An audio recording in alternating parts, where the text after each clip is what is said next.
plan and administration of the asylum system.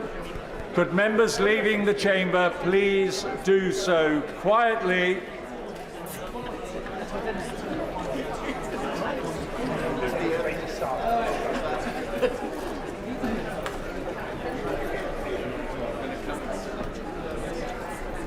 Could members please leave the chamber quietly? I call Yvette Cooper to move.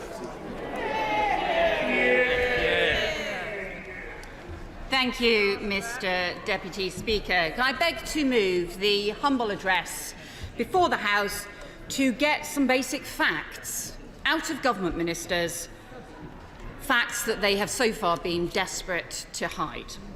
Facts about the Rwanda scheme, facts about the asylum backlog, just basic facts about policies that the government claims are their flagships, policies that in fact are failing. Because taxpayers have a right to know how much of their money this government has promised to the Rwandan government in exchange, frankly, for a series of press releases. And yes, more Home Secretaries than asylum seekers have so far been sent to Rwanda. On some pretty expensive trips, they've turned out to be an average cost of around £100 million a trip so far. The public also has a right to know what's really happened to the asylum backlog, which still stands at nearly 100,000 cases, and where a total of 35,000 cases have been removed from the figures in the last year, with no answers on why and where those people are, whether they are still in the UK or whether the Home Office has lost them. So basic facts that we need to know, particularly the facts that we need about the Rwanda policy in advance of the debates in Parliament next week. And the reason that it matters, we know these facts about the cost, is because we now know that the Prime Minister himself, when he was Chancellor, had huge doubts about both the costs and the efficacy of the scheme. Yet he's still going ahead with it, and he still won't tell us what those costs and those doubts were. We know now from papers leaked to the BBC that the then Chancellor, now Prime Minister, said the deterrent won't work. That he was so sceptical about the scheme he tried to cancel it in the leadership election and had to be persuaded against doing so, and that he pushed for smaller volumes and lower costs, and yet he won't tell us what the final agreement on costs and numbers was between the Home Office and the Treasury, whether it's true that he watered down the scheme, just as the former Home Secretary claims he watered down so many of her proposals. We still need to know the facts. Because the Prime Minister is still going ahead with a scheme he doesn't believe in, doesn't think will work, knows is extortionately expensive because he is too weak not to. And you can see it in his face that he doesn't support it. He doesn't really believe it. He's just desperately hoping for, in the words of the former Immigration Minister, 1 or 2 symbolic flights off before the next election, even if everyone ends up being sent back again, even if the whole thing collapses after that, even if it costs a total fortune, because he's not planning to tell anyone before the election what the total costs are. Because in the end, the only deterrence it appears the Prime Minister actually believes in is deterring his backbenchers from getting rid of him. Because it's weak, weak, weak. And yet the taxpayer is paying the price. It is a totally farcical situation. A Prime Minister who doesn't think it's a deterrent, a Home Secretary who thinks it's batshit, a former Home Secretary who says it won't work, a former Immigration Minister who says it doesn't do the job, and everyone who thinks what we've got is a sham and an incredibly expensive one, with the taxpayer being conned. So, if ministers disagree with everything that I just said to describe their plans, then what is there to hide? Tell us the facts and show us where all of that is wrong. I'm grateful to the Shadow Home Secretary because we do know a few facts here, and one of the facts we know is that this scheme has been in the making for 18 months. In that 18 months, the money that has been spent on it would have employed 6,000 caseworkers in the Home Office. Might that not have been a better way of proceeding? Yes. Well, I think the honourable member is right. There are many ways in which the hundreds of millions of pounds spent could alternatively have been invested. It is probably roughly equivalent to about a third of the budget of the National Crime Agency, for example, could have taken action on criminal gangs. So the honourable member is right that we do know some figures about the costs of the Rwanda scheme. We know ministers wrote a cheque for 120 million in April 2022, then another 20 million in summer of 2022. They didn't want to then tell us anything more at all, and it's only because, thanks to the Rwandan government and the information that they provided to the IMF, that the Home Office has been forced to give us a bit more information. So now, against ministers' will, we know they've written another cheque for £100 million during 2023, and they promised another £50 million in the spring of this year, just a few months' time. So, £290 million of cheques to Rwanda for no asylum seekers to be sent, £290 million to send more Home Secretaries than asylum seekers, nearly £100 million per Home Secretary trip, and there's more. The Permanent Secretary has admitted there is a further payment planned for 2025 and another one for 2026. All independent of whether any asylum seekers are ever sent. I asked the Home Secretary in December whether, in fact, these payments were also £50 million each. He said he was happy to confirm that. The following morning, it was put to him in the media interviews that the government was now spending £400 million on Rwanda, and he didn't deny it. So we can only conclude that the sums are indeed nearer £400 million, independent of what happens with this law, with the plans, with the flights. £400 million. Cheques written to Rwanda that could have been invested in tackling criminal gangs, could have been invested in making a difference. And if they're not £400 million, then again, tell us what the actual figures are. We're waiting on that. The Right Honourable Lady is making a very persuasive case, with which I agree entirely.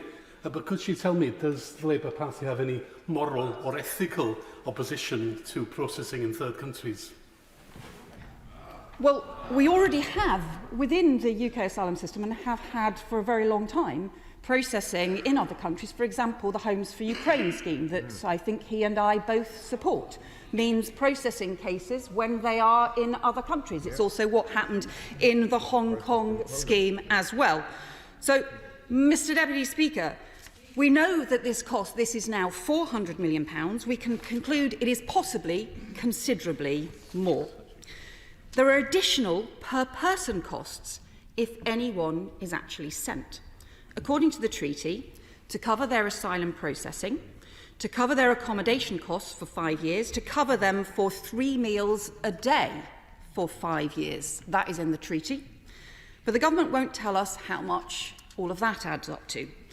We know from the Illegal Migration Act impact assessment that the Home Office were prepared to say the average cost of sending someone to a theoretical third country would be £169,000, a remarkable level of precision for a figure picked out of thin air. They won't have chosen a figure, however, for that dossier that was higher than the Rwanda costs, because they won't be assuming that they have to pay 5 years of 3 meals a day everywhere. So that suggests the actual figure per person is higher. What, maybe nearer 200,000 per person? Again, if that's wrong, tell us.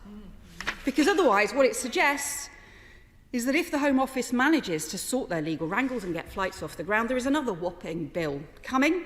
Suppose they manage to send 100 people to Rwanda this year, because that's the capacity that the Court of Appeal said Rwanda had. Well, that means another £20 million cheque. And if that's wrong, again, tell us the additional per-person costs. Now, ministers say that they can't possibly tell us any of these things because it is somehow commercially confidential. What a load of total nonsense. This isn't a contract with a company with shareholders and intellectual property rights and competitors who won't bid if they think all their cost details will be scrutinised by other companies. This is an agreement with a sovereign state.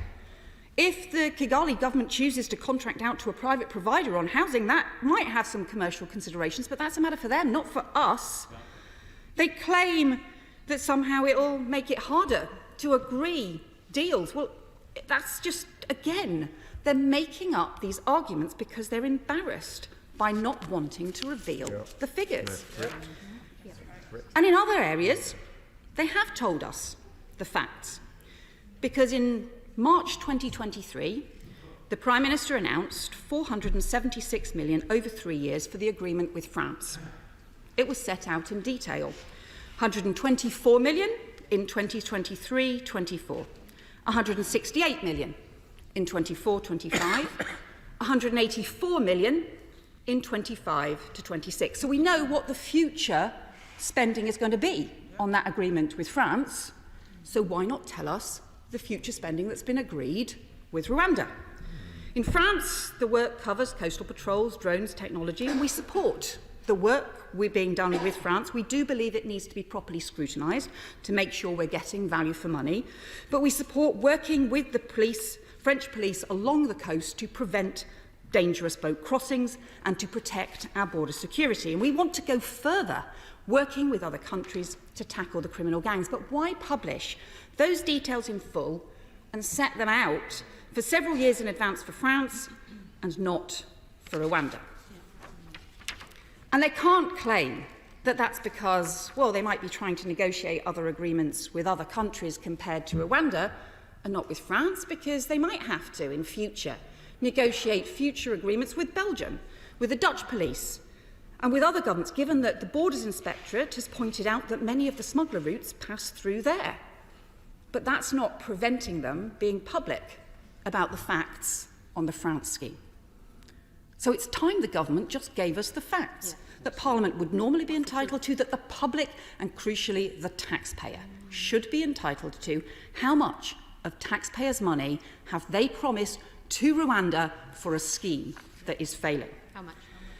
So, the motion sets out some of the facts that we want: payments made or scheduled, including the 4th and 5th year figures, the per-person costs, the memorandum of understanding that sets out the money agreement, and the agreement between the Home Office and the Treasury while the Prime Minister was Chancellor on costs and numbers, so that we can see what doubts the Prime Minister had, so that everybody has a chance to see those, rather than him hiding them away and not letting the taxpayer see the facts.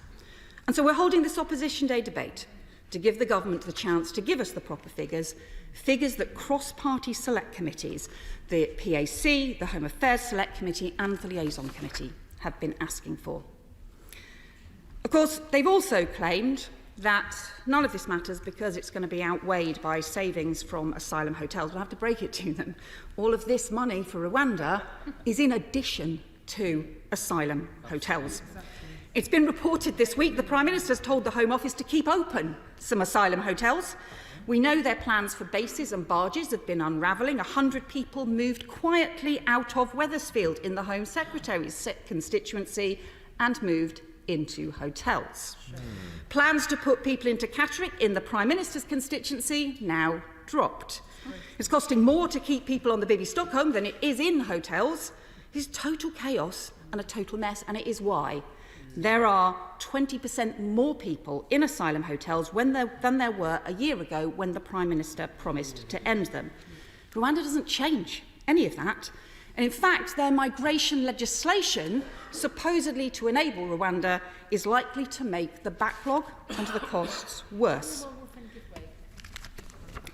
I thank my right-honourable friend for giving way. Does she agree with me that this is even more important because it's all happening, Rwanda plan is all happening, the lack of clarity over the costs at a time when we can see that the Tories have weakened our border security, we can see that they've broken the asylum system, we can see that for 6 years we've had criminal smuggler gangs continuing to take over the channel, and the Home Office asylum decision-making has collapsed. It's incredibly important we get control of our borders and of our systems at the Home Office, and it's vital that that transparency comes here to Parliament.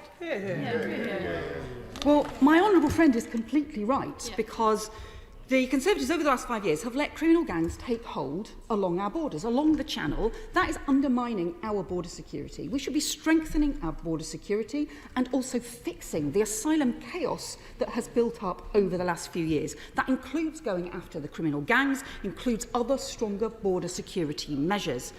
But, Mr Deputy Speaker, the Court of Appeal says the Rwanda capacity will only be about 100 people. We know the Rwandan asylum system is used to only deciding about 100 cases a year, and the Immigration Minister has admitted it's only likely to be hundreds of people. The current backlog is currently over 100,000 people.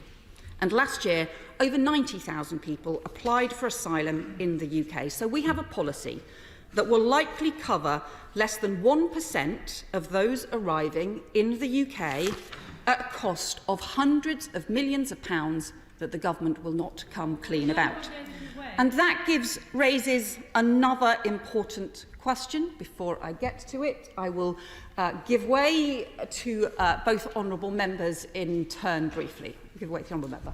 Thank you very much, and I'm very grateful. Could I just ask, in terms of the Labour Party's policy or proposed policy in addressing border security, will this be to allow offshore processing claims in Turkey?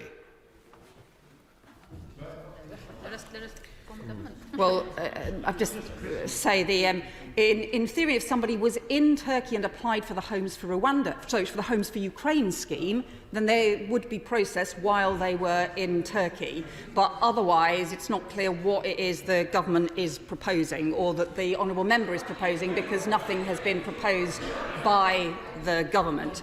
What Labour is proposing is to go after the criminal gangs, including a new cross-border unit, stronger security powers for that cross-border unit, a new security agreement with other European countries, and stopping the boats before they get to the French coast by going after the supply chain of the criminal gangs, and tackling the fact that under the Conservatives there has been a 30% drop in convictions for people smugglers, which just shows they are simply not taking action on the smuggler gangs. Instead, they've let them take hold.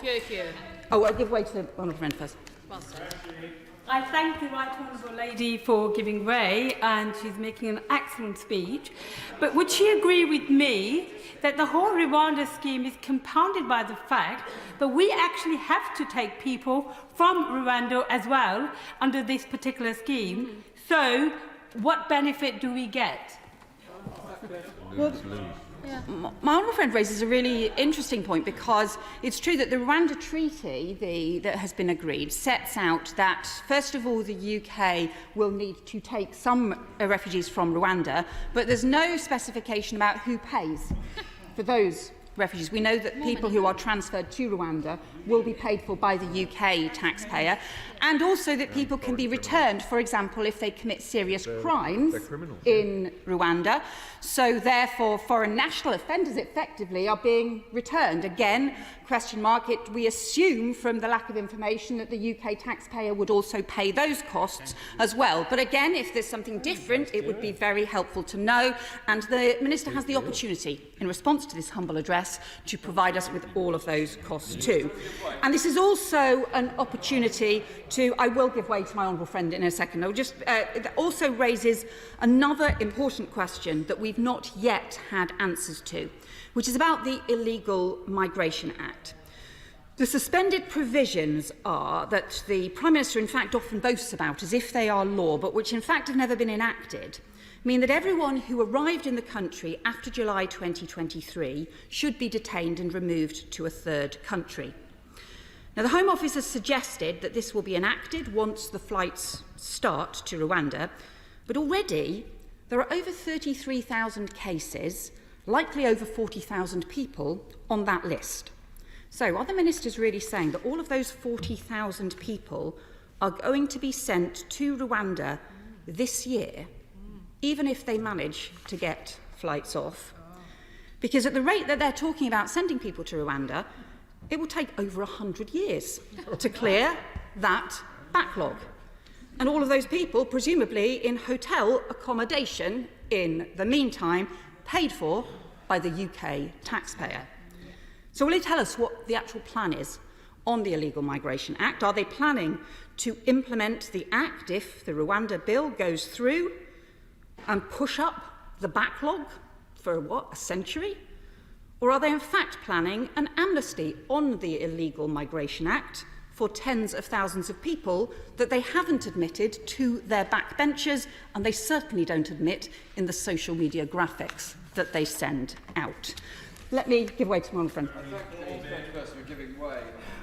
Does she agree with me that instead of spending this vast amount of money on a failed scheme to Rwanda, Britain and the other European governments ought to be thinking about the numbers of people, many from Afghanistan, who are living in a marginal existence, in desperate poverty and freezing to death on the streets of Calais and other cities around Europe? They are the victims of human rights and war all around the world. Shouldn't we be thinking about them and helping them rather than pouring money into the Rwandan government, which has achieved absolutely nothing?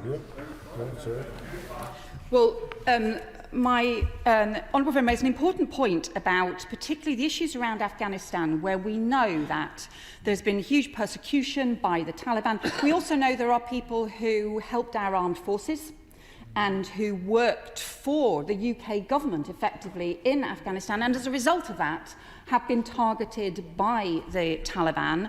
The Afghan relocation scheme, the Afghan resettlement scheme that the Home Office set up, has had all kinds of problems with it, and it is important that there are proper reforms to the resettlement schemes to make sure that they are effective, but also that they prevent people being exploited by people traffickers and by people smugglers. And that's why I think it is so important to take action to stop these dangerous boat crossings that are putting lives at risk and that are undermining our border security, and where the criminal gangs have made profits of probably £500 million now over the last few years as a result of being able to take hold along the channel. I will give way to a member.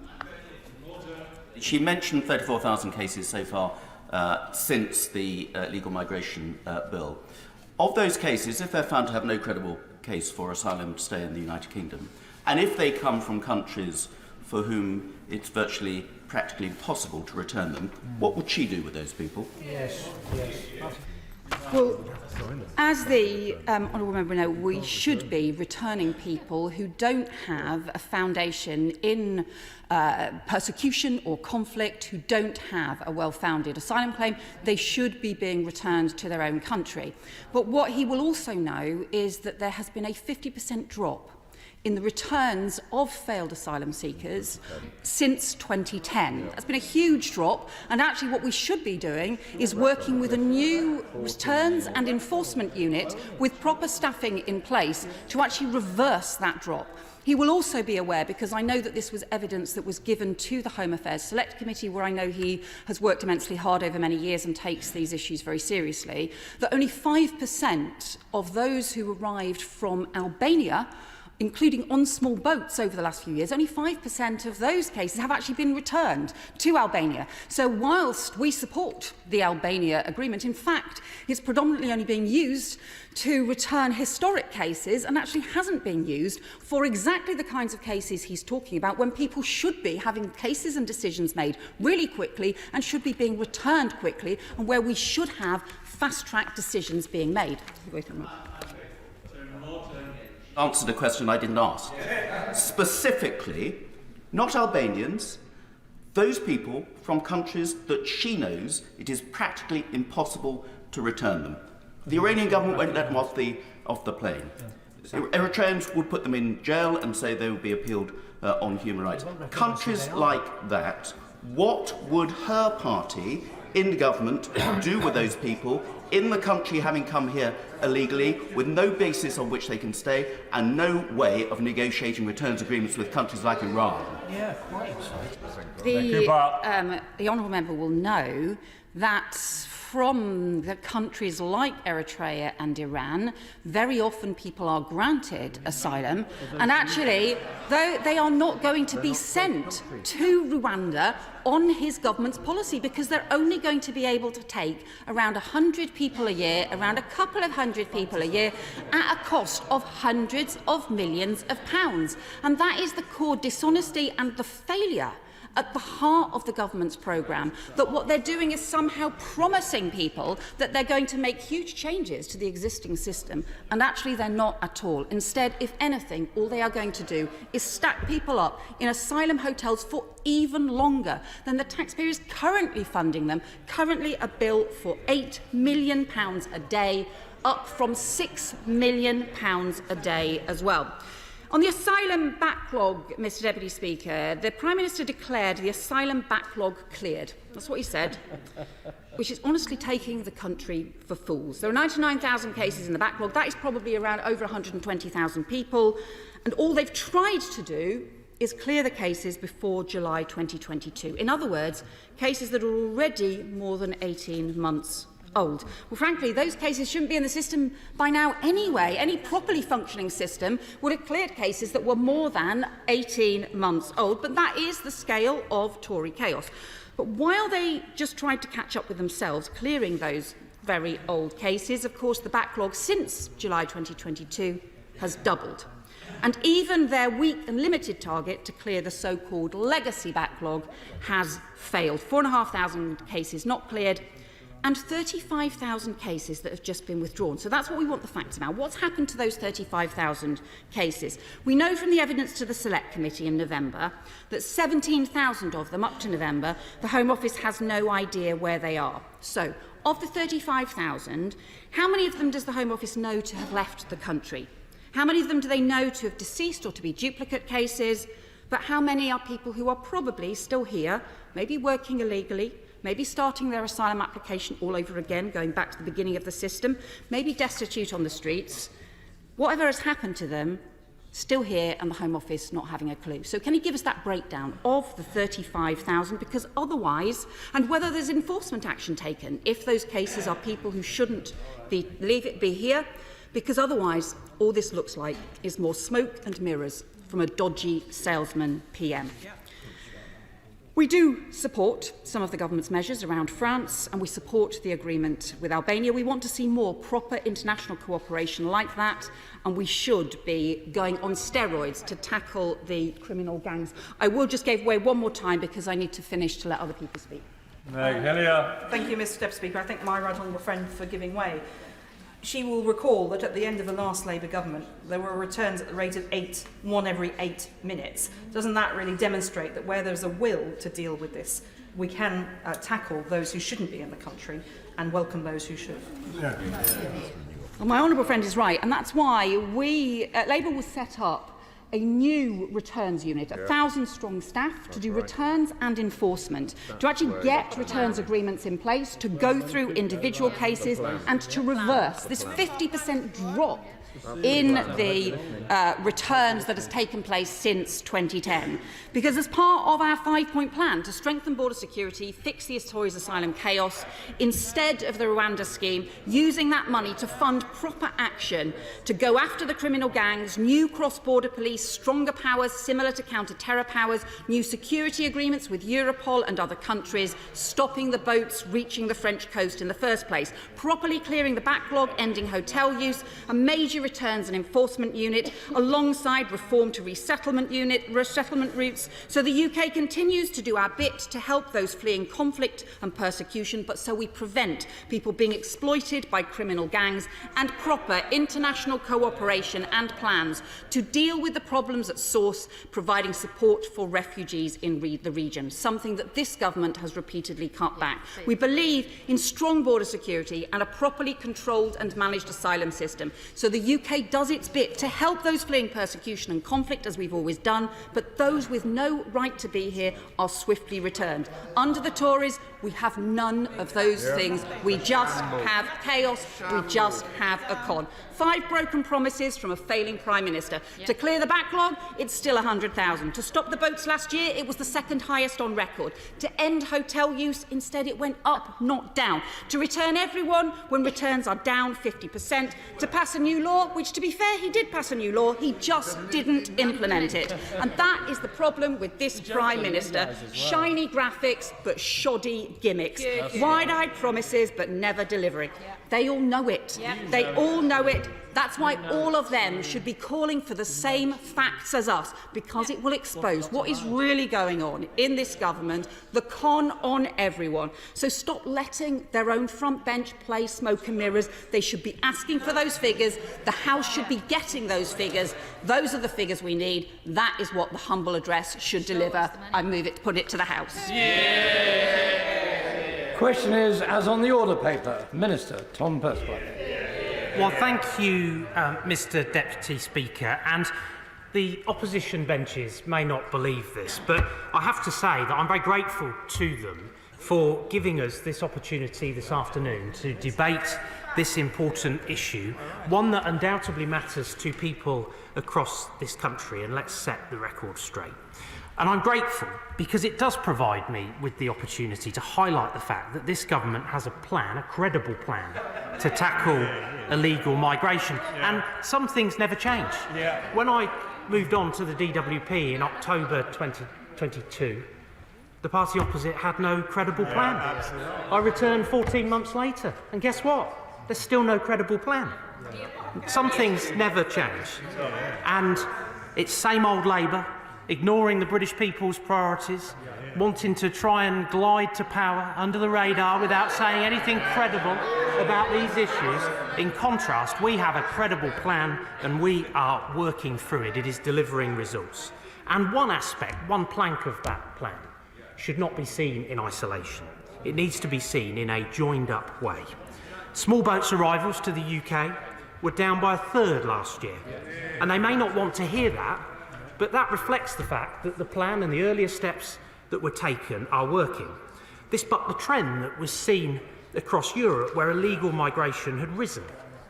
And our European partners are following our lead, with Italy, Germany, Austria and others all exploring models similar to ours. The government met its target of eliminating the legacy asylum backlog, and there is improved efficiency across the system, and we will take forward that learning as we set about dealing with the outstanding cases. The use of hotels to accommodate asylum seekers is costing the taxpayer over £8 million each day. And one thing is for sure, is that if we were to take the do-nothing approach, to do absolutely nothing about the flow of cases into the system, which is precisely what her policy would result in, all you would see is ballooning costs. That's unfair, that's unsustainable, and that's why we've taken concrete steps to return hotels to their rightful uses, with 50 due to be handed back to the community this month. And I'll gladly give way to the Honourable Lady. Thank the Minister for giving way on that point in terms of hotels, and I hope that the Minister has had an opportunity to visit some of these hotels. It's not just about the costs, which are increasing, it's about the situation and dire conditions that people waiting for their claims to be assessed have to go through.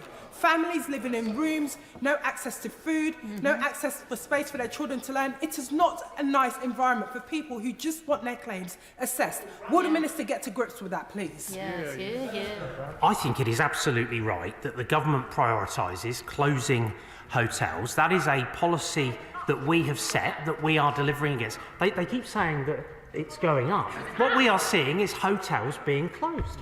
That is happening week on week, and we will continue to sustain that process. I'll gladly give way to the Shadow Home Secretary. Perhaps she'll have a credible policy to put to the House. Would he confirm that the latest figures are that the number of people in asylum hotels is 20% higher than last December, when the Prime Minister promised to end asylum hotel use, and that the costs have gone up from £6 million a day, when the Prime Minister complained about it last December, to over £8 million a day, as he just said today? Yes or no? Yes. The fact is that we are closing asylum hotels, and it is absolutely the right strategy to take. And what I might say is that I regularly hear from colleagues across this House complaining about hotels being open in their constituencies. I want to get on and close those hotels. My colleagues want to get on and close those hotels, and that is precisely what we will do. And to just continue with the status quo in the way that the Honourable Lady, the Right Honourable Lady, advocates in terms of the flow of people into the system is not sustainable. And don't forget that all of those individuals who are making these perilous crossings of the Channel, facilitated by evil criminal gangs, are all coming from what is a fundamentally safe country, and that is why, through the multifaceted approach to this issue, we will get to grips with it, because we are attacking illegal migration at every stage through work at both home and abroad. Mr Deputy Speaker, I'll gladly give way to my honourable friend. Thank you very much. The Minister may be aware that the Great Northern Hotel, which was once the flagship hotel for Peterborough, was asylum accommodation, but a Peterborough-based campaign means that that hotel has been stood down and now plans to be part, or could be part, of the £70 million regeneration package in the Station Quarter. But is he surprised to learn that Labour councillors in Peterborough oppose that and want the Great Northern Hotel to remain a migrant hostel asylum accommodation? Disgraceful. I mean, I have to say to my honourable friend that there are very few things that surprise me about the Labour Party, and often the things that they say and do not always match the rhetoric of the front bench. And their policies around this, or lack of, speak for themselves in this regard. The fact is that my honourable friend was an ardent advocate for getting that hotel closed. I'm grateful for the representations that he has made, and as a government we will continue with the mission that we are on, which is to get this issue under control, to close these hotels and to make sure that our borders and migration system is sustainable for the future. And Mr Deputy Speaker, I'll gladly give way to my honourable friend. Thank you very much, and I thank the Minister for giving way. This is called a plan, but actually it's a strategy. The strategy is this: to dissuade, to deter people from getting in boats and crossing the Channel at huge risk. Yes. So Rwanda, it may cost, but actually the implications are far bigger than just sending people to Rwanda. I think the key point that my right honourable friend has made is that he recognises that this is one part of the overarching strategy that we are taking forward to address this issue. Let's not forget that if we had taken the advice of the benches opposite, who, by the way, have voted against so many of the measures that we put in place to try and address this, what we would not have seen is crossings down by a third. What we would not have seen is the Albanian arrivals dropping by 90%. What we would not have seen is hotels being closed. It's fortunate that we didn't take their advice, but I dread to think what the situation would be had we done so. I'll gladly give way to him. Honourable gentleman, but he says he has a plan, but of course over the last 2 years this is the third plan. We had the Illegal Immigration Act, not worked. We had the Nationalities and Borders Act. We were told it was going to stop the boats. And now we've got the Rwanda bill, which we're told has been watered down because Rwanda themselves wanted to comply with international law and conventions that the Tories wanted to breach. So how is that consistent with their claim of taking back control of our borders when Rwanda are dictating to us what our immigration policy is? It is rather ironic, is it not, hearing from members opposite, and I well remember actually the Shadow Home Secretary being one of the leading lights of the effort to try and keep us in the European Union. I know where her instincts lie on these issues. She was very happy to continue with the free movement of people. She was very willing to have that open door border approach. And he's cited rhetoric from the referendum campaign, but he too has voted against every single measure that we have tried to take forward to make progress on this. But the good news for him is that there is an opportunity to put all of that right and to be in the lobbies next week when we consider the bill, to make sure that we can get on and operationalise this very plan. They keep saying it's a waste of money. They could actually get in the lobbies behind it and help to operationalise it. I'll give way to him. Grateful for the Minister for giving way. He says hotels are closing, but what I'm finding in my constituency, people are moving into HMOs from hotels. So that isn't dealing with the issue, is it? It's just moving it around. Well, again, I would make the point to him that the policy platform that he is standing on would do absolutely nothing to reduce the flow of people coming illegally to this country, and all of whom are leaving what are safe countries in order to make those perilous journeys of the Channel with all of the risks to human life that presents. I'll gladly give way to my honourable friend. Very grateful to the Minister. I mean, let's look at this over a 20-year time span. People were trying to come here illegally in the last Blair government under lorries. We did a load of work. We put X-ray scanners in. We stopped that criminal trade. They're now trying to come by boats. We're putting the work in. We're trying to stop that. Does he agree with me that Labour didn't solve the original problem and they've got no plan to solve the current one? I think it's fair to say that I agree with her on both fronts. And, Mr Deputy Speaker, it's important to recognise that this is one of the biggest issues of our time, and the British people want it dealt with once and for all, and so does this government. Our position is clear. That's why we've put in place one of the most comprehensive plans for tackling illegal migration anywhere in the world. And it's why this endeavour is and will remain an absolute priority for myself, for my right honourable friend, for the Home Secretary and for the Prime Minister and the Home Office more generally. I'll gladly give way to him, but I need to make some progress. I'm grateful for the honourable gentleman. Isn't it the case that he keeps citing the British people? Aren't most people in this country looking at what's happened on this very vital question since 2010? 2010, all these years that the government, this government has been in power, and this has only got worse and no policy has really worked. Isn't he ashamed of that fact? I think it's worth him just reflecting on the fact that the small boats phenomena was not an issue in 2010.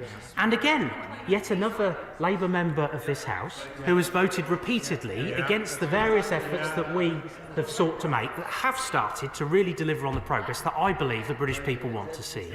And that the instincts of my constituents and no doubt his constituents lend themselves to getting on and getting to grips with. And that is a fact. The record speaks to that fact, and we will continue to not take the advice of those who would do very little, if anything, to address this issue, and we will get on with delivering on this plan. And it recognises that illegal migration is a highly complex challenge requiring innovative solutions. In the Rwanda partnership, we have just such a solution. We're sending the crystal clear message to those thinking about crossing the Channel to get to the UK that they'll not be able to stay. And let's not forget, as I've said repeatedly, that all those are leaving what are fundamentally safe countries to make those crossings which have been organised by criminal fraternities.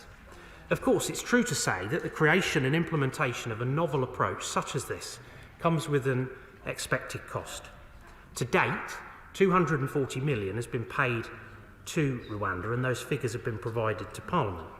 The funding arrangement is seeing the economy of Rwanda boosted, which will benefit both host communities and those relocated there, going to areas such as agriculture, jobs and infrastructure. We've also provided an upfront credit to pay for start-up costs in advance of flights. And while we don't agree with all of the Supreme Court's conclusions, we respect the court. Last month, the Home Secretary signed a new internationally legally binding treaty to address the Supreme Court's conclusions. Crucially, the treaty removes the risk of refoulement and provides an excellent standard of care for all those relocated.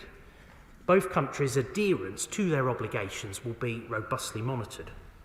The High Court and the Court of Appeal already confirmed the principle of the partnership to remove those with no right to be here to a safe third country, and that is lawful and compliant with the Refugee Convention. I'll gladly give way to the chairman of the committee. I thank the Minister for finally giving way to me. He's skipped over the costs, though, of the Rwanda scheme. Yes, we know about the 240 million and the 50 million next year, only, as my right honourable friend said, because it emerged from the Rwanda government. That's being investigated. But can he not just share with the House what the total cost of this scheme is? There is no reason not to. It is a flagship scheme of the government. He's proud of it, very clearly from what he said, so why can't he share us the total cost committed in the treaty? It's slightly uncharacteristic of the Honourable Lady to be slightly mean-spirited there. I think it's fair to say that we are having a good debate. the front bench on both sides have taken many interventions, and we have, as government, provided those costings to Parliament, and we will continue to report in the annual report and accounts in the way that is perfectly normal, is perfectly reasonable, perfectly respectable about costs moving forward. The courts acknowledge that Rwanda entered the partnership. I'll give way to the Shadow Home Secretary one last time because I have been generous and I'm conscious there's a lot of members who'd like to speak. The Minister has been generous. Given that he has published the future costs of the agreement with France, why is he still refusing to publish years 4 and 5 of the Rwanda agreement? We know how much will be paid in 24, 25, 26 for France. Why not tell us the same figures for Rwanda, the taxpayers entitled to know? That information will be provided in the usual way through the annual report and accounts. And of course, she will recognise that within that there are elements such as the number and circumstances of the number of individuals who will be relocated as part of it. And we will publish those costs, and the transparency will come with that as part of the annual report and accounts, as you would expect. And we've obviously touched on, as part of the debate, the issues around commercial sensitivity and the fact that these are ongoing relationships with our partners. And the courts acknowledge that Rwanda entered the partnership in good faith. The mechanisms we've introduced through the treaty will provide cast-iron guarantees to ensure the welfare of all those relocated. And the Safety of Rwanda Bill, which is the toughest immigration legislation ever introduced to Parliament, will enable Parliament to confirm Rwanda as being safe. There'll be very limited specific circumstances under which someone can claim Rwanda is unsafe for them and their exceptional circumstances. If a foreign court chooses to interfere, we will do whatever it takes to get flights off the ground, and we'll debate all of that again next week. Mr. Deputy Speaker, Rwanda is a beacon of Africa, a country full of potential and promise which stands ready to welcome people into its communities. Rwanda cares deeply about providing humanitarian protection. I'd say it's incorrect and frankly offensive to reduce Rwanda's interest in this policy down to a financial incentive. And claims like that are often made by people who've never been and who choose particularly to ignore the brilliant work that Rwanda does with the UNHCR to provide sanctuary to many people in a spirit of partnership, and is something that I think should be celebrated and welcomed and not traduced. To be clear, the government of Rwanda did not ask for money to sign the treaty, nor did we offer any. That said, Mr. Deputy Speaker, doing nothing is not a free option. It's right that there's additional funding to reflect the costs in the future. The total cost of the partnership will depend on the number of people relocated, timing of when it occurs, and outcomes of individual cases. Rwanda has the capacity to deliver on this uncapped partnership, and we've been working with them to build their capacity over the last year. As I say, it already hosts 135,000 refugees and asylum seekers, working with the UNHCR and other partners. We must stop the boats and save lives. The moral imperative could not be clearer. Ensuring that those who arrive in the UK through unnecessary, illegal and dangerous means, not being able to stay here, should prove a deterrent to others who may try to do the same thing. We need to stop criminal gangs from profiting from this through decisive action. We know that deterrents work. We've seen that clearly demonstrated through the returns agreement with Albania. This strong deterrent has seen us return 5,000 Albanians in 2023 alone, and Albania arrivals fall by 90%. Mr. Deputy Speaker, we want every people smuggler to know that the UK is off limits and we will not tolerate any further loss of life. Neither will we accept the strain that high levels of illegal migration place on our communities and our public services. To the criminal gangs profiting off of misery, we say to you, your despicable business model will no longer be viable. We remain firmly committed to getting flights off the ground to Rwanda as soon as possible. We want the British people to know that we're putting them and their interests first. We will not be deterred. We accept and embrace the challenge. Unlike them, we have a credible plan, we're working through it, and we're making progress. And by sticking the course, we can and we will stop the boats. Yeah. Order. Order. Order. There are some 14 members who are seeking to take part in the debate.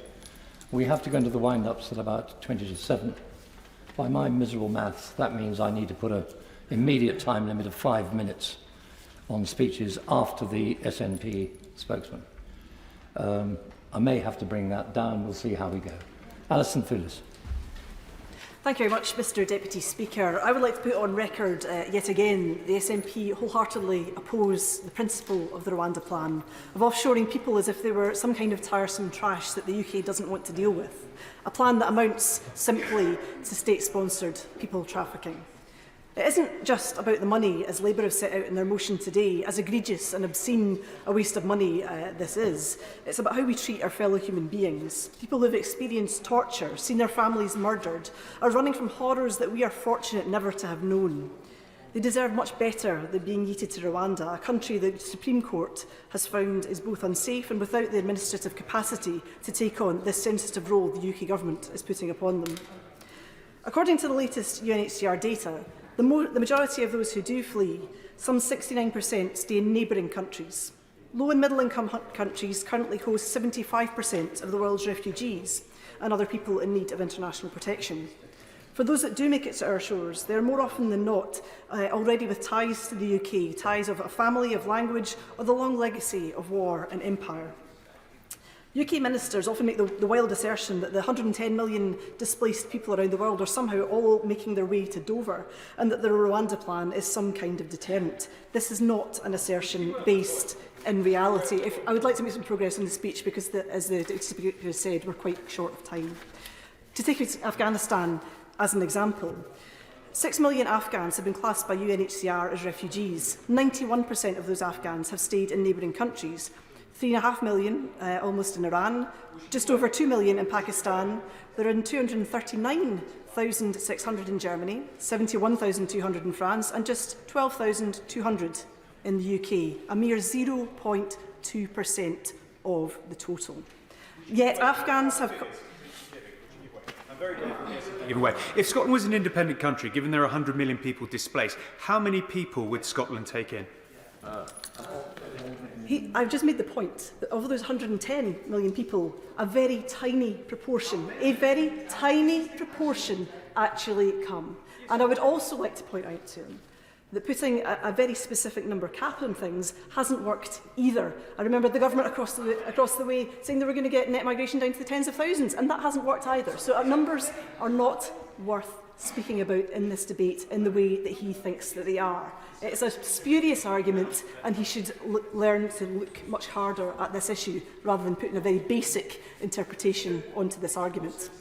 What he ought to know is that Afghans have consistently made up a very high proportion of people coming across the Channel in small boats. And I have pointed out repeatedly in this place to various ministers at various times that this is a sign of the failure of the supposed safe and legal routes that they have set up.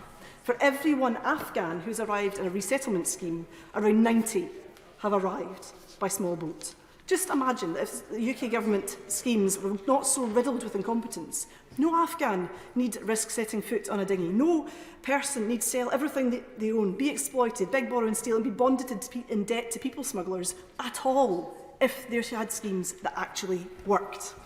And it bears repeating that the only way to claim asylum is to get yourself to the UK. You can't claim an embassy overseas. Airlines and ferries won't board you if you don't have the requisite visa to get here. Small boats are very much the last resort, not an easy option. Their use has increased as the routes via lorries and other means have become more difficult. Ministers talk about the expense of the asylum system, but this has come about largely as a result of their own incompetent administration. Downgrading roles in asylum casework, creating a work culture so toxic that employees don't stay, a lack of expertise and unmanageable caseloads. The issues with the backlog are entirely of their own making, and they deserve no brownie points at all for attempting to fix what they broke. We know that the Home Office's new asylum backlog stands just shy of 100,000 people, people whose cases still require to be processed. And I see these folk at my surgeries each and every week, and they certainly don't perceive much of an improvement from the Home Office, despite the Minister's spin. Ministers appear to have massaged the figures to make their legacy backlog reduce from 92,000 to just under 5,000, but a cynic might wonder why around a third of these backlog cases are not actually decisions made, but withdrawals. Free Movement have said the heavy use of withdrawals to reduce the number of pending applications does make it look as though the backlog clearance was an exercise in number management more than anything else. And ministers can't tell us where these 31,000 people are within the system. These 30,000 people are within the system either. It's also worth noting that the first tier of the Immigration Tribunal has also seen a 20% increase in outstanding appeals, which now stands at 31,000. I would question also the further cost to parts of the immigration system due to this political focus on dealing with the backlog. For example, I have heard increasing instances of international student visas not being processed in time for the start of term, and people having to defer their studies because they've missed so much of the course that they can't turn up and go and study as they had planned to. For those that recall in the previous debate, my mention of a Sudanese constituent whose wife has been shot in the leg while waiting a year and a half for a family reunion application. I wrote to the Home Secretary on this and finally received a letter from a civil servant saying, and I quote, "There are considerable delays in family reunion decision-making at this time, and applications are being considered out of the 60 working day service standard." I mean, 60 working days would have been quite good for this woman, because had it been processed in time at the time, she would have been out of Sudan before the current conflict broke out. Now she waits in a very unsafe situation for a minister to make progress on this matter. How long must she and others wait? The former Immigration Minister even admitted on TV in last August that processing asylum claims quickly just encourages more people to come. And of course, he's never presented evidence to back up that assertion. If delays of several years are a feature, not a bug, then Home Office ministers are on shaky ground when they girn about the costs of keeping asylum seekers in hotels. They have set the system up to work in this way. And quite aside from the eye-watering £8 million a day, over £3 billion a year, it costs to accommodate asylum seekers in inadequate hotel accommodation, there is a human cost in keeping people in limbo. The asylum seekers that I listen to want to be able to work, to contribute, to rebuild their lives. They are skilled, they are talented people with a lot to give to their communities. They are grateful for the opportunity. But the longer they are kept out of the labour market, prevented from working, they lose their skills, their confidence, and their mental health deteriorates. And I have seen far, far too many people at my advice surgeries who cannot understand a system that treats them with such disdain. A recent Scottish Government analysis paper draws an analysis from NISA which suggests that granting the right to work to people seeking asylum in Scotland would add £30 million per year on average to the Scottish economy if granted immediately on arrival, or £16 million per year if granted after a 6-month waiting period. Tax revenues increase, support costs reduce. Only a government so wedded to a toxic ideology would refuse to accept such a logical position. Stranger still, Mr Deputy Speaker, that this persists because we know in this place that all policies come through the Treasury.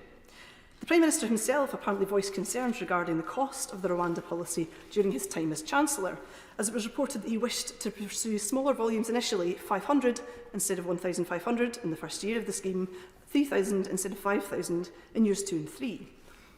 The paper seen by the BBC also suggested that he was reluctant to fund so-called Greek-style reception centres, sites where migrants could be housed rather than being put up in hotels. The documents say the Chancellor is refusing to fund any non-detained accommodation, e.g. Greek-style reception centres, because hotels are cheaper.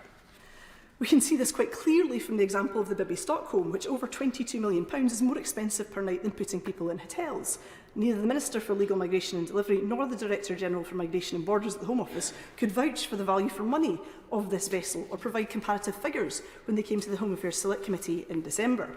And the private companies who provide this accommodation, Mears, Serco, Clearsprings, CTM and the rest, are raking it in. Misery is lucrative. Home Office ministers often talk up the nebulous concept of deterrence, but oddly enough can provide very little evidence to back it up. And we know from the papers seen by the BBC that the now Prime Minister, he didn't believe that the deterrent would work. Now he's Prime Minister, suddenly he will chuck any amount of money into the same vague concept.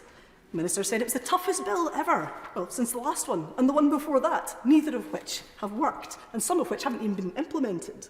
Free Movement have published a useful graph indicating that the Nationality and Borders Act and the Illegal Migration Act have not had any deterrent effect on figures. There is no evidence to suggest that this new Rwanda legislation will be any different. No wonder the current Home Secretary reportedly called it batshit. And it won't even work. And we know this because the Home Office have earmarked at least £700 million to manage small boats until 2030. If it was going to stop the boats, they wouldn't be earmarking this money in their budget for boats that they expect to keep coming. It's ludicrous. As well as being illegal and immoral, the Rwanda scheme is eye-wateringly expensive. The UK government's own figures estimate that removing each individual to Rwanda would cost £63,000 more than keeping them in the UK. And if the government were to send every asylum seeker who arrived last year, this would have cost £7.7 billion. £7.7 billion. The members opposite truly believe that this is a price worth paying, particularly when people are struggling to feed themselves in this country in a cost of living crisis. And given the absurd costs, the Home Office have been understandably reticent about providing more details of the scheme. Permanent Secretary Sir Matthew Rycroft initially provided details of the £140 million paid, £120 million through the Economic Transformation Integration Fund and a separate £20 million to cover set-up costs. But they told the Home Affairs Select Committee that it couldn't provide details of further payments as it was commercially sensitive information and would only be released in the annual report and accounts each year. He was then forced into providing further costs in a letter to the Public Accounts Committee outlining a further £100 million was paid to Rwanda in April last year, and with another £50 million due in this year. During the debate in the Rwanda bill, the Home Secretary confirmed the deal with Rwanda had also included further payments of £50 million in 2025 and £50 million in 2026, bringing the total cost to the scheme to approaching £400 million without a single asylum seeker having been sent there. It's a cost of about £130 million per Home Secretary that's been to Rwanda. And an FOI revealed that the government has spent £2.1 million as of last month defending the scheme in the courts. With new legal challenges to the bill and to the treaty, more costs to the taxpayer are surely yet to come. And all the time, while this cruel posturing continues, the number of people waiting for asylum decisions grows, safe and legal routes have not emerged and have been closed down, Home Office staff are left without the resources that they need, and it really is, all in all, an expensive distraction from the dull and boring work of governing well. As it is Labour's debate, I want to focus just briefly on their plans. And as the Honourable Member for Arfon highlighted earlier on in his question, the Shadow Home Secretary didn't rule out offshoring people in their should they begin government. So I want to ask the Labour Party, is it the cost or the principle of offshoring that they object to? I was particularly interested in the papers released by the National Archives over Christmas and the paper presented by Jonathan Powell to the Blair government entitled Asylum, the Nuclear Option, which suggested interning people in Mull or the Falkland Islands and deporting people to Turkey and Kenya. When officials from the Home Office warned that the measures would fall foul of the UK's international obligations to refugees, the Prime Minister's handwritten note read, "Just return them, this is precisely the point. We must not allow the ECHR to stop us dealing with it." 20 years on, how chillingly reminiscent of the current Conservative government. And back in 2003-04, Labour were also trying to find a way of offshoring people to Tanzania, and it had been reported that they have been recently consulting with the architects of that Tanzania plan. So if Labour still plans to offshore people, how many? On what terms? At what cost? How can it possibly be cost effective to send people halfway around the world only to bring them back if their case is successful? And when Full Fact asked Lord Blunkett about these historic plans, he said he'd looked at a system for processing appeals for failed asylum seekers in other safe countries, but had rejected it as impractical. So are Labour for or against offshoring, on principle or on cost? Will they categorically rule this out, or are they prepared to sell out the world's most vulnerable just to get them over the threshold to number 10? It doesn't need to be this way. Everything that has happened has been a political choice. This is about our duties and obligations in the world, about the ECHR, which protects all of our rights, and about the Refugee Convention, which treats others as we would expect to be treated if a catastrophe happened on our own doorstep. Scotland wants none of these cruel, inhumane plans. The Scottish Government have published papers setting out our direction of travel on this, and I commend them to all who are listening. The Scotland that we seek would take our duties to the world seriously. The spirit of Kenmure Street tells us that these are our neighbours, our friends, and we must do our part to see that they are safe. Lawton. Mr. Speaker, it is unfortunate that backbenchers will have under a third of this already truncated debate on what's a very important subject. But can I start by praising the opposition for starting the new year as consistently as they ended the last one, consistently undermining and attacking the government's policies to tackle illegal migration and questioning the cost and cost-effectiveness of such measures, whilst consistently voting against those measures to tackle illegal migration no fewer than 86 times, consistently failing to come up with any serious practical alternative measures to clamp down on illegal migration themselves, and when they do produce flimsy and thought-through measures, as they did before Christmas, they're completely opaque about the cost or any aspect of any effectiveness at all. Today, Mr. Deputy Speaker, they have excelled themselves, and again using an Opposition Day debate, light on substance, light on comprehensiveness, completely light on viable alternatives, and light on throwing any light on anything they would do at all. Time and time again, they've been challenged to come up with their own plans and have failed. Now, as you know, Mr. Deputy Speaker, I've been pretty consistent myself, both on and off the Home Affairs Select Committee, in challenging ministers and officials on the workings and often shortcomings of migration policies for more clarity and more evidence, including on the withdrawals figures, where we challenged the Permanent Secretary just before Christmas, which is the only part of this motion I actually agree with. There's clearly they got the idea from the Home Affairs Select Committee and then just cut and pasted it here today. Having visited with the Home Affairs Select Committee Tirana, Paris, Brussels, Calais, Belgian beaches, asylum seeker accommodation, detention centres, border force operations and so on, I know that illegal migration is a complex and challenging issue, which the PM, quite rightly, has identified as a priority for the British people. But the Rwanda scheme is not just one element of that bigger solution. No one is claiming it's ideal, and as the Supreme Court has judged, it has flaws in its design to overcome, which the government is now addressing. But essentially, it is there to deal with one major problem, an unfairness which undermines the generosity of the British public in rightly providing and funding a safe haven for asylum seekers genuinely fleeing conflict, persecution and danger. And until you can answer that question, then you really lack credibility in tackling the government's attempts to do so. And that question is, as I raised earlier with the Shadow Home Secretary, to which she didn't have an answer, what do you do with migrants from certain countries who have entered the UK illegally, who do not have credible claims remaining in the UK, yet it's virtually impossible to return those people to their country of origin? I'll give way.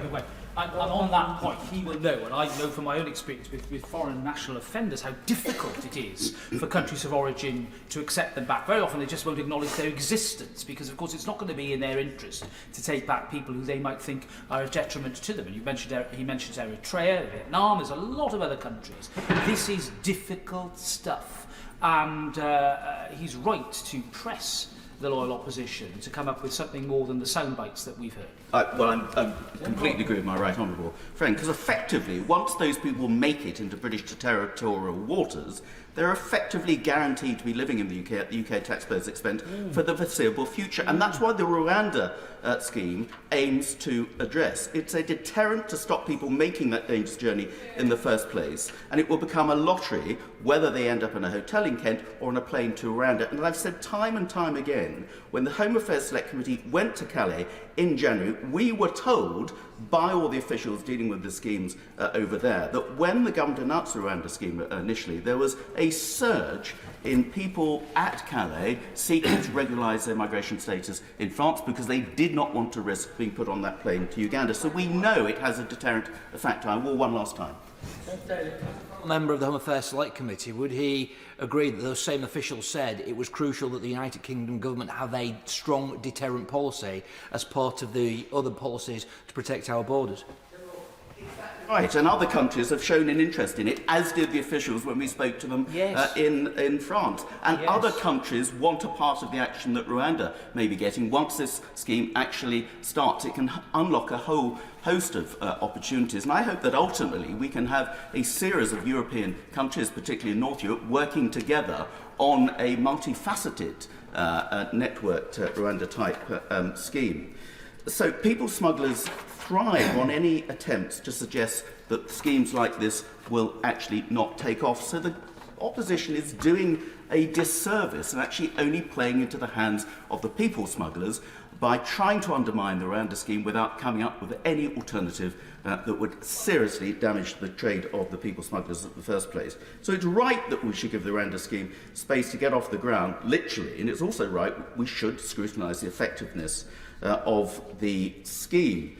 But it needs to be put in the context of the alternatives. What's the cost of accommodating asylum seekers who've entered the UK illegally in hotels or other rented accommodation awaiting their decisions? On the basis of £6 million a day or £8 million a day for hotels alone, every additional £100 million on the Rwanda scheme, estimated to be spent, would accommodate hotels for just 17 days. Let's put it in that context. There's also, what's the cost of multi-agency control and operation centres, Border Force and others patrolling the English Channel and picking up the boats? Where is the reference in this motion to more transparency on how the 480 million subsidy we're now giving to the French police force is being spent, despite the fact that the record subsidy, the interception rates by the French authorities actually fell last year, and there's evidence that some of our money is being used in operations on the Franco-Italian border rather than on the Channel as well. Those are the comparisons that need to be made. Now, Labour came up earlier last year, the Right Honourable Lady there, with the 5-point plan last March. It turned out that most of those 5 points were already being undertaken by the government anyway. So before Christmas, there was this story that Labour is considering detailed plans for a so-called offshoring scheme. And that apparently under the last Labour government, they were discussing with David Blunkett and others an offshoring to Tanzania scheme, something that's been described by the current Labour leader as a gimmick. So why the change of heart? What is different in the principles of what they're now looking at, apparently, from the Rwanda plan offshoring migrants? Is this a change of heart in the policy? And if so, why are they still objecting to the Rwanda scheme? Or is it they just don't like Rwanda? Or is it they just don't like the cost of it? In which case, what's the cost of their own scheme? So if they're going to criticise what the government is doing because lack of transparency, their potential schemes, which have been denied and then not denied, are completely and utterly opaque. Mr. Deputy Speaker, this is a sham, it is a shambles, it is a Labour gimmick, a con, a feeble attempt to show that they are somehow tackling illegal migration by talking about it, by attacking the government, voting against every measure to bring forward practical measures, whilst having no credible working plans of their own. They need to be called out for it, and I should be voting against this motion. Dame Diana Johnson. Thank you, Mr. Deputy Speaker. I'd like to focus my remarks on the cost of the Rwanda plan, whether it's going to be effective and whether it's value for money. Nearly 18 months ago, the Home Affairs Select Committee stated in our report on channel crossings, and I quote, "The Home Office must provide detailed costings for its migration and economic development partnership with Rwanda, including estimates of the likely cost within the current financial year of relocations and probable costs of relocations during the full 5 years of the programme." We made those recommendations all those months ago, in part because we learned that the then Home Secretary had been required to issue a ministerial direction to the Home Office's Permanent Secretary to implement the Rwanda scheme, as he felt there was insufficient evidence of deterrent to enable him to guarantee the policy's value for money, which is, as the accounting officer, something he is responsible for, and to date he has not changed his view. The issue and the use of public money for this controversial plan has been a source of contention amongst many from the get-go, which is why we believe transparency about the costs involved was vital for proper scrutiny and public trust in this policy. And yet, here we are, with what limited information we do have about the scheme's costs, having dribbled out slowly and most recently accidentally via the International Monetary Fund's board papers. This is despite questions about the costs being repeatedly put by myself and other committees, including the Public Accounts Committees, over the last 18 months. And the most recent substantive update on costs came in a late-night letter from the Permanent Secretary to myself and the Chair of the Public Accounts Committee, following that inadvertent disclosure via IMF papers. And we learned that following the £140 million paid to Rwanda in 22-23, there had been an additional £100 million in April 23, and a further £50 million would be paid in 24-25. But the deal with Rwanda is for 5 years, and we are yet to discover what the government has pledged to pay for the final 2 years of the scheme. Now, the justification, and I've heard it again today, is about commercial sensitivity. And yet, apparently, it is not so commercially sensitive that the cost can't be disclosed retrospectively via the annual accounts. Clearly, there's something there that doesn't add up, and I know the chair of the Public Accounts Committee shares my view on this, that in other instances, it's been possible to have regular updates on the spending on proposals and policies like this. Now, question marks don't just hang around over the fixed costs of the scheme, they also hang over the per-person costs of sending asylum seekers to Rwanda. We know the government has pledged to pay Rwanda a certain amount for each asylum seeker sent there to have their claim processed, but here again, we don't know how much. Although it's of interest that the Home Office estimate in the economic impact assessment of the Illegal Migration Act put the cost of relocating a single individual seeking asylum to a third country at $169,000, which represents, we are told, an additional cost incurred relative to processing an individual through the current migration system. We understand the cost of processing asylum claims here in the UK through the current migration system is around £12,000. So as the Home Affairs Committee pointed out almost 18 months ago, migration, including irregular migration across the English Channel, is an issue on which no magical solution is possible, and on which detailed, evidence-based, properly costed and fully tested policy initiatives are far more likely to achieve sustainable incremental change. I'm going to carry on. Now, with the singular yet untested Rwanda scheme swallowing up so much government time and resource, it is vital that the Home Secretary is upfront about the costs involved.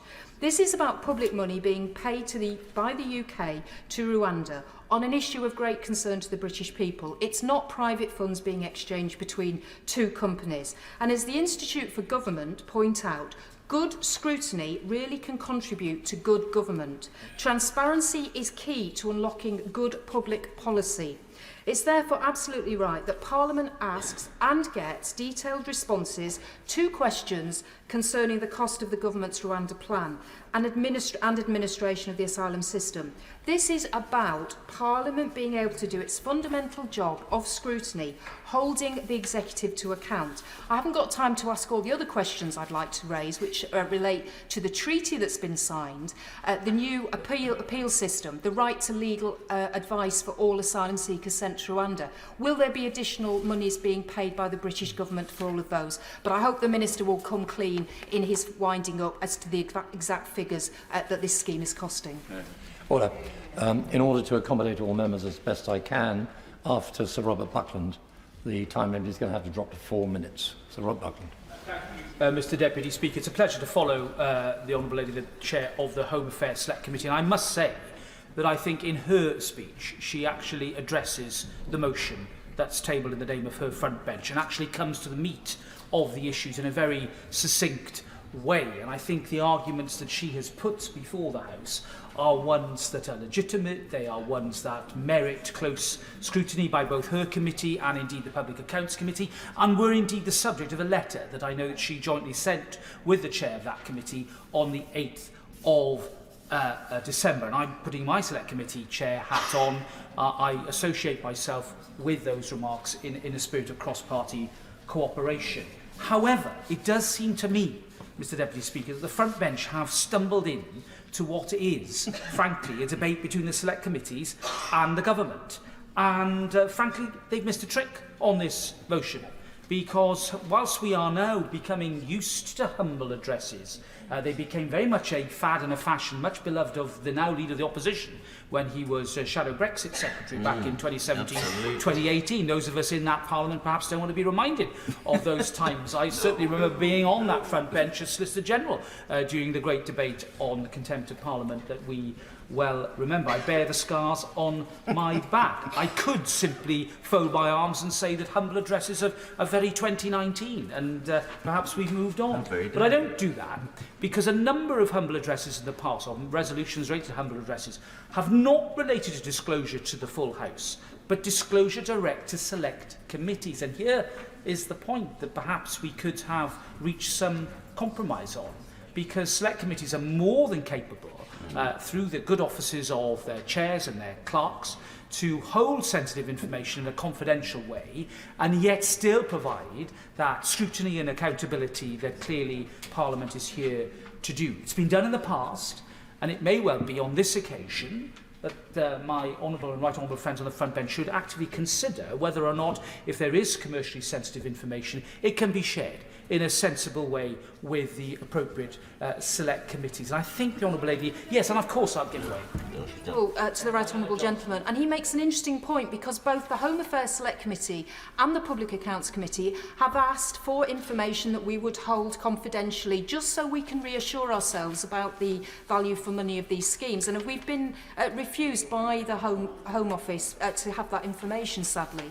Well, I note that a letter was sent to the Permanent Secretary. I don't know whether I couldn't find a reply. It may well be they've not had a reply, that the committee has not had a reply. Well, I would suggest that civil servants in the Home Office need to respond with expedition to the committee, to come back to them with furnishing them with information. But it does seem to me that that is the way that we could have proceeded, and that the front bench have missed a trick here by actually couching their resolution in more specific terms, with the consent perhaps that I'm sure would have been forthcoming from the respective chairs of the select committees. But that's not the motion we have before us, Mr Deputy Speaker. I do hope... I'll give way very briefly. As the Chair of the Public Accounts Committee, I'd like to inform my right honourable friend and the House that the Public Accounts Committee has some of the most sensitive information available in a private reading room capacity, so there is no reason at all why we shouldn't hold this information. I'm hugely grateful to my honourable friend. He is a parliamentarian of great experience, and he is absolutely right to make that point. And I would urge that consideration of that course upon my honourable friend in the dispatch box to consider whether that could be a way forward. Now, when you have a policy, you put and perhaps outline it in the form of an opposition day motion, Mr Deputy Speaker. When you don't have much of a policy, you rely upon process arguments and humble address requests. And that is what we see today, I'm afraid. My honourable friend, the member for Shoreham, East Worthing and Shoreham, put it extremely powerfully in his remarks a moment ago, that the Labour front bench is a party still in search of a coherent and cogent approach to this most serious of issues. It's all very well coming up with ideas that are already being used and deployed by the government. It's all very well saying, you know, we'll do it the same but a bit better. That isn't up to the level of the events that face us. It's a challenge not just for the United Kingdom, but the entire Western world, as climate change and conflict mean that we see mass migration of peoples out of harm's way, or indeed for economic reasons. These are the challenges that face governments of all stripes and colours. And I'm glad to say that it is this government that, through its arrangements and its agreement with Albania, has achieved singular success in the last year in reducing those unacceptable numbers on small boats coming across the channel. It is this government that is painstakingly working its way through bilateral agreements with key countries to speed up the process of returns, to make sure that we can clear our prisons of foreign national offenders rather than having to hold them in immigration facilities after the expiration of their sentence, but is seeking, I think, in an honest and realistic way, to try and answer the question of what on earth do you do with individuals who have had their applications determined, who have failed in their applications, but who the country of origin refuses to even recognise exist. That is, I'm afraid, the big question, the $64,000 question. Perhaps I should adjust that for inflation, Mr Deputy Speaker, that needs to be addressed and faced up to. And I know my honourable friend is grappling with that problem, as his predecessors have done. There is nothing wrong in law or in principle with seeking to work with third countries to process asylum claims. I'm going to reserve my remarks for next week's two-day debate on the floor of the House. I will ask this question, that it is interesting that the Rwanda scheme is different from other schemes such as the Australian scheme, in that we are not using UK law to determine these applications. We are in fact outsourcing the whole thing to Rwanda, and that sometimes isn't fully understood. And I have to say that I think has been a bit of a glass jaw that was quite broken by the Supreme Court in its judgment last in November.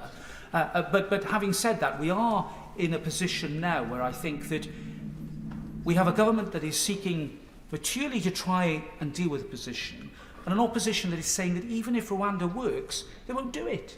Now, I don't think that sort of extreme approach is what the British people want to see. It's not, I think, what this policy debate needs. What we need is an acceptance that actually what was being looked at by the previous Labour government in terms of third country solutions is the right approach, and that only by taking that particular line will we manage to crack this most difficult of problems. Thank you. Yeah.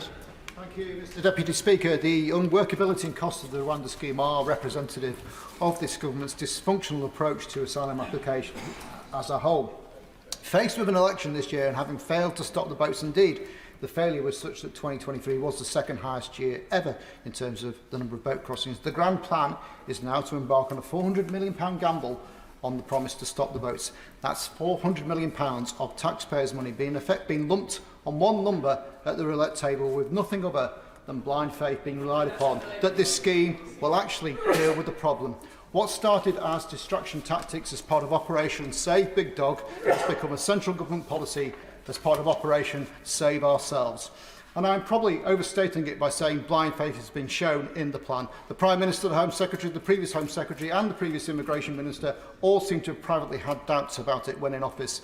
And I don't think anything I've heard from the government benches today has persuaded me that this is anything other than being driven by desperation. Indeed, when the Prime Minister was challenged on Koonsberg on Sunday about his time as Chancellor, when he supposedly examined the scheme, he set up the deterrent effect that it would supposedly have.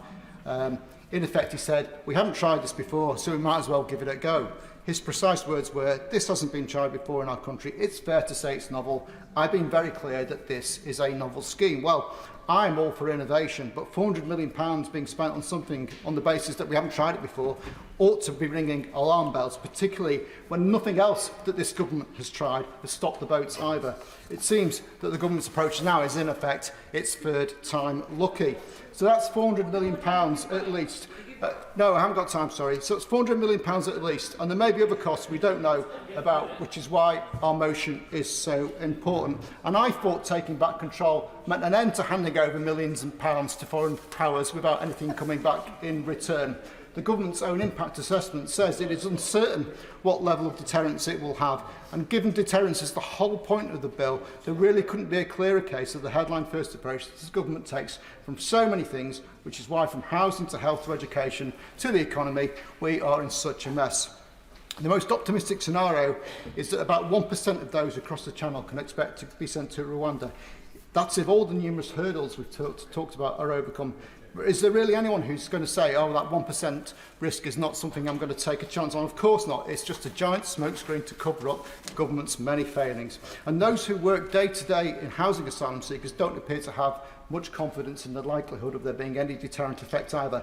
You can go online and see that Serco, responsible for housing asylum seekers in private housing, are still advertising to landlords that they can guarantee rents for up to 5 years for doing so. They would hardly be doing that if they thought Rwanda was going to be a success, or if they thought any other government policies in this area were likely to have any effect.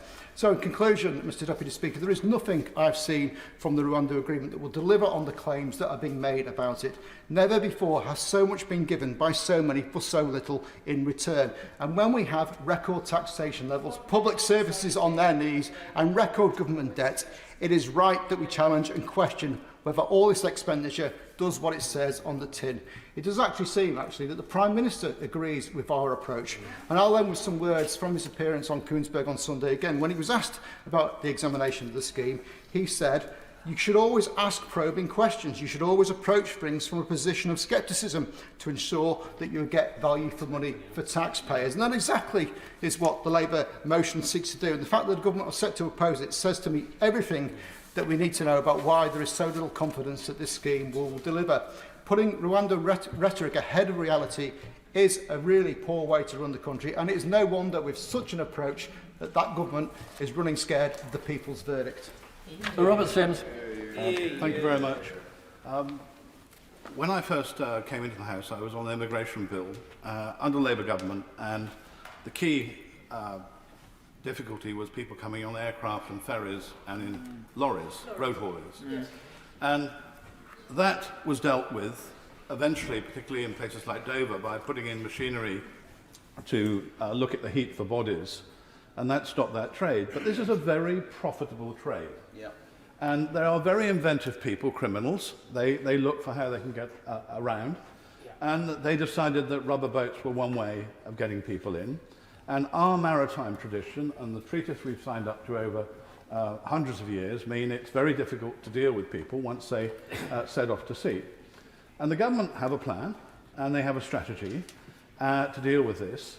And I think the opposition would have, I think, more authority in this debate if, A, they hadn't opposed the plan and the strategy, and if, instead of having a policy themselves, they didn't shuffle the papers around and ask all the questions and bemoan all the cost, but not actually set out what they were going to do.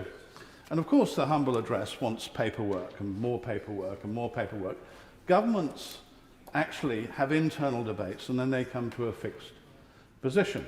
And the Treasury or the Education Department or the Home Office have a different view. And you expect ministers to argue privately and then come to a fixed position. But if you keep asking for papers to try and find out what the differences are, what you do is you drive these debates underground and onto WhatsApps or into private meetings, which I don't think means good government. And the fact that the current Prime Minister was arguing a slightly different point when he was in charge of the money proves he was doing a good job as Chancellor. He was sort of kicking the tyres and ensuring that actually things had been thought through. So I think we can see today the motion as a substitute for having a policy. It's just to say that we're rubbish and they will do things better, but they don't actually specify what they're going to do better. My view is that we do have a policy, and I think the $64,000 question was the member for East Worthing and Shoreham said, is that people who come into the UK who can't be returned to their own countries, and that is the ideal thing, it's to have country-to-country agreements, which proving they're working. I'm glad we've got more of them, and is a number of the part of the strand for dealing with the issue is that if you have an Iran or an Eritrea or a country where somebody might have a life-threatening problem if they're returned, we need somewhere else for them to go. And Rwanda have made it part of their agenda because it's financially to their benefit to do deals with countries like Britain to help deal with a problem. And I think everybody can be a winner if we actually get there in the end. And there's no point in people here in the debate saying that this isn't going to be a deterrent when it hasn't actually been tried. When every time we've tried to implement it, there have been a range of people, not least some of the courts. The government are legislating to deal with the concerns of our Supreme Court. We have a treaty which is based on international law. We will see whether or not it works, and I hope when it's proved to work that some of those who are criticising will stand up in this chamber and say, actually, you were right. Riley. Thank you, Mr. Deputy Speaker. The government's approach to asylum seekers can at best be described as a farce. The asylum applications backlog persists and is growing. Thousands of people have simply disappeared into the underground economy, with the Home Office admitting that they have lost track of nearly 17,000 people. The continued use of hotel accommodation is costing the British taxpayer untold millions, whilst the disgraced Rwanda plan limps ahead, a plan which even the Prime Minister admitted is costly and unworkable.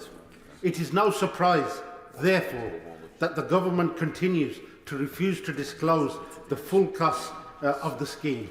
When the Prime Minister came into office, he promised professionalism, integrity and accountability at every level. One thing for sure, that he has failed at every level on all three of these subjects.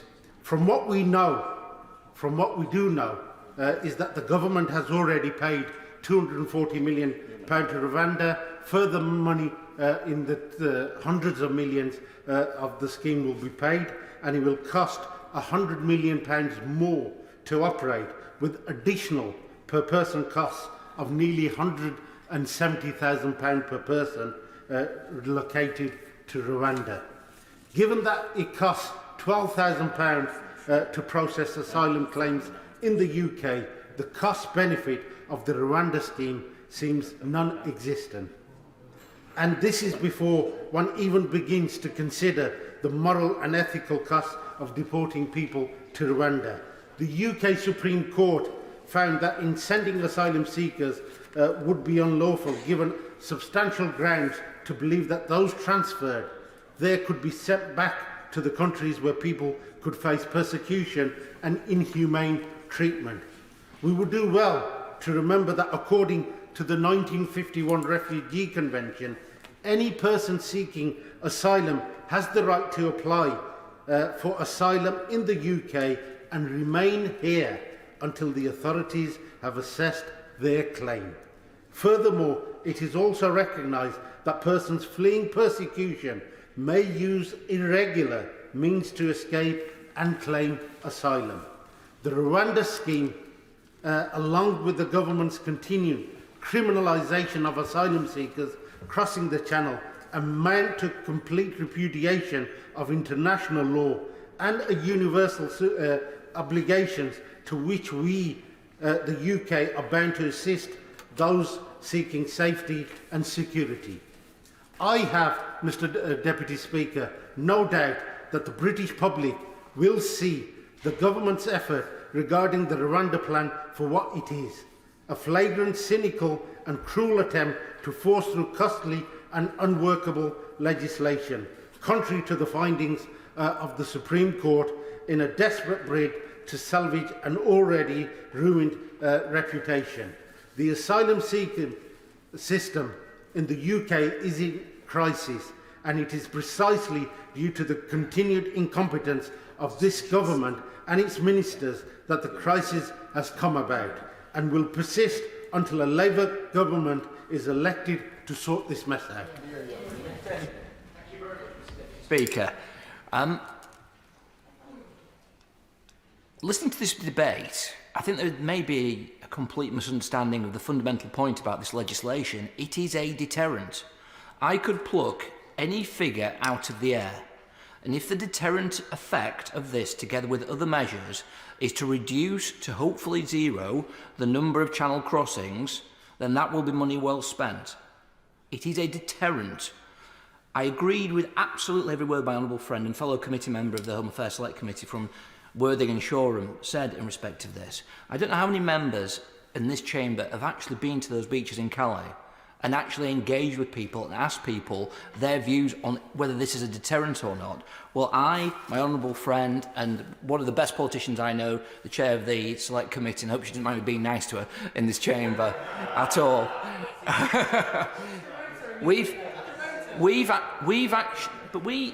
But when you talk about the position, we talked about select committees. We've actually been there. French officials who are working on the front line support this policy. And what is the evidence they can point to say that there was a deterrent effect? Well, as my honourable friend has said, when the policy was announced, there was a rush to get over before the policy was actually put in place. When we were speaking to people who were coming across, and it may come as a shock to members opposite, the people who we were speaking to on the beaches were nearly universally single males in their 20s. All of them were saying to us, well, the vast majority that I spoke to, perhaps I stand to be corrected if I'm wrong in respect to this, is they were coming for purely economic perspectives. They saw the streets of the United Kingdom as streets paved with gold. That was the reason why they were here.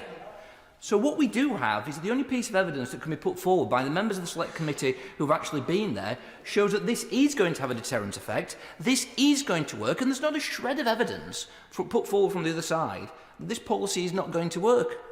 Now, I understand, because my I'm going to say honourable friend is an extremely good politician. I sit on this committee, and the questions that are asked in respect of costings are extremely fair. And my honourable friend, the Minister, will answer those, I'm sure, in the way and has answered many of them before the Select Committee.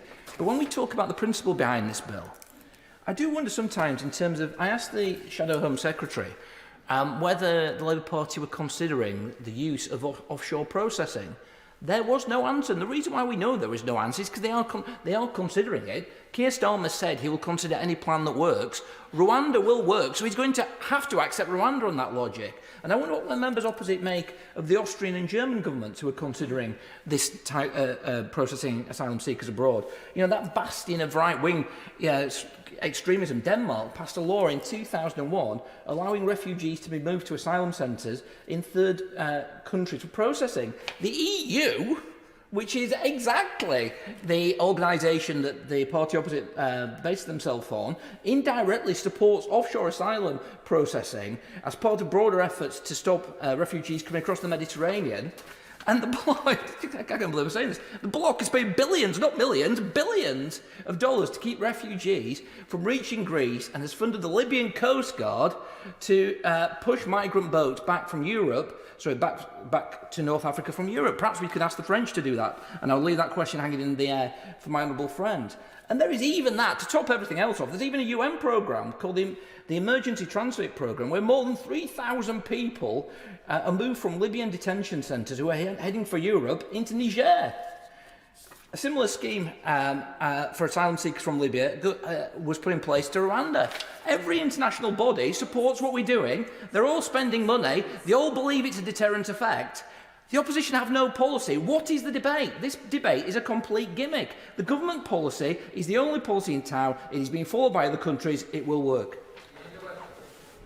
Thank you, Mr Deputy Speaker. And I'm not sure if the member for Bury North has read the motion before the House, but it is about the cost of the scheme, and it restricts itself entirely to that. But as a result, the motion today essentially comes down to one thing: transparency. Do we believe that our constituents deserve to know how much of their money this government plans to spend on their shambolic Rwanda scheme? And do we believe that they also deserve to see the full details of the asylum backlog clearance programme, so they can understand how it is possible for the Home Office to have lost track of thousands of asylum seekers? Ministers need to be... time does not allow for that, I apologise. Ministers need to be held to account for an expensive shambles that has sent more Home Secretaries to Rwanda than asylum seekers, all while our borders remain in a state of chaos and desperate people suffer enormously at the hands of people smugglers. Yet here we have the government ducking transparency on the cost of this scheme yet again. But what we do know is that £240 million has been sent to Rwanda already, with £50 million more scheduled for this spring. And we know too that the Home Office has admitted that there are at least 2 further payments planned for the next 2 years, but they won't confirm how much these payments will be. Why not? We also know that ministers have promised extra payments for every individual asylum seeker sent, but again they have refused to say how much this will cost, and again, why on earth not? Presumably they've told their Rwandan counterparts how much they are paying them. So if the minister is still refusing to disclose these costs in this place, perhaps he can answer why he thinks the Rwandan government should know more about how British taxpayers' money is spent than British taxpayers themselves. Mr Deputy Speaker, I won't, and the honourable gentleman is aware of the time constraints before us, so I apologise, but I won't do so. Mr Deputy Speaker, the Prime Minister and this government are taking the British public for fools, not just over the Rwanda scheme, but over asylum backlogs too. It is categorically false to claim these backlogs have been cleared. The current overall backlog is almost 100,000 asylum cases, and even the so-called legacy backlog remains at around 4,500 cases. But amidst this chaos, Home Office officials have admitted that as many as 17,000 asylum seekers are now missing from their system, and they have no clue where they are. But perhaps the worst thing is that this complete dysfunction no longer shocks anybody. Who could be surprised that asylum policy is in chaos, with a Conservative Party that has given us 8 Home Secretaries in 8 years, 3 failed pieces of legislation on channel crossings in 3 years, and spent vast sums of money on a Rwanda scheme that has been declared unlawful by the highest court in the land? Mr Deputy Speaker, convictions for people smugglers are 30% lower under this government compared to the last Labour government, and returns of failed asylum seekers are 50% lower now than they were under Labour. Ultimately, if they had confidence in their record on asylum or their strength of this Rwanda scheme, then they would have nothing to hide. And if they had nothing to hide, Mr Deputy Speaker, they would release the figures requested by supporting this motion today. Mr Deputy Speaker, it's an interesting and important debate we're having this afternoon. You know, we're set in a context of increasingly large numbers of people on the move in a global context. Climate change is driving them forward. You know, entrepreneurial amongst them are looking for economic opportunity, as my honourable friend has mentioned. But on what Rwanda seeks to stop, I think it is worth dwelling. What is actually happening to some of the most vulnerable people in the world? They have got criminal gangsters coming up to them in countries in Asia, the Far East, Africa, getting hold of them, you know, maybe even coercing them slightly, and saying, you know what, you sell Granny's farm because the streets of the UK are absolutely paved with gold. You give us 5, 8, 10 grand, sell Granny's farm to mortgage it, you'll be able to make a fortune and look after her. And it's only when they're on a beach in Calais with a gangster pointing a gun at them, saying, get in an overcrowded and dangerous boat, do they realise what we are trying to stop? They are being sold a pup by criminals. And what this debate is about today is not about point scoring and policy, although you wouldn't believe it if you listen to some of the stuff from the benches opposite. You know, we're taking action to tackle it. You know, we're making sure it's if you come to this country illegally, you can't stay here illegally, because we're then opening the window to a demand model from gangsters that were strapping kids under lorries under Tony Blair and are now strapping young men, teenagers, women and children to dangerous boats across the crossing. So we're working with France, we're working with Albania. The Home Office is taking lots of steps to make sure that further downstream, like where you buy the boats from, is being tackled. We've got internet, we've got a treaty with a country, we're sorting out accommodation, we're sorting out the backlogs, we're getting involved, we're putting more staff in. So what do the benches opposite offer us? They offer us a highly moralising case. I think if it's not clear from my remarks, I am absolutely clear that there is an incredibly moral case to take every action we can possibly take to stop these people getting done by criminals. So what does the Labour Party do? They vote against it. Is it 76 times, 73 times, 83 times? Goodness knows, right? Well, I defer to the knowledge of my honourable gentleman. You know, you've got young people, or you've got people here putting actual practical ideas in place. What's the Labour Party doing is just changing their mind. They've got no plan, they've got no ideas, they've got a series of sound bites so brittle they can't take interventions from this side of the chamber. What we've got is a worked-through plan that's trying something different to make sure that we handle a global context. And if I seek to kind of close off here, everybody is facing this problem. And when you look at the crossings down by a third already, there is some nascent deterrent effect occurring. When we talk about the work that's going on with the social media firms to make sure that these ... rude word gangsters cannot sell absolute nonsense on TikTok, on Facebook, to kids that just dream of a better life, you know, that's the action that we're taking. So what's Labour going to do? They're going to bring forward process motions, they're going to ask for the details, and crucially, they're not going to tell us what their plan is because they haven't got one. And I want to start by thanking the Shadow Secretary of State for her calling this debate today. It's an emotive issue and it affects every single one of us. And that's why we need to be open, honest and upfront with the people of the UK about how we protect our borders and tackle migration. Now, I'd like to thank the Welsh Refugee Council for the tireless work that they do with refugees and asylum seekers, in spite of the horrific abuse they've faced from the far right. And they're a standout example of Wales putting into practice its ethos of a nation of sanctuary, and they deserve our praise. And I'd also like to thank the sanctuary run by the Gap in Newport, and a particular thanks to Mark and Sarah for their diligence, passion and advocacy. And their innovative ideas and compassion working with refugees and asylum seekers is a credit to them. Now, I'd like to touch on the financial mess we're in now, because the government need to come clean about the likely cost to the British taxpayer, which is at least £400 million. And that's without a single asylum seeker being sent to Rwanda. All this is happening when the cost of living crisis continues to hit the poorest in our country hardest, in Newport West and across the United Kingdom. But yet, Tory ministers seemingly have no concern, no issue and no shame with wasting taxpayers' money on a scheme that simply won't work. So is it any surprise that our unelected Conservative Prime Minister thought the scheme wasn't worth the money? I tell you what, Mr Deputy Speaker, for the first time I agree with him. On the asylum backlog, the unelected Prime Minister is taking us for fools. His claim to have cleared the asylum backlog is completely false.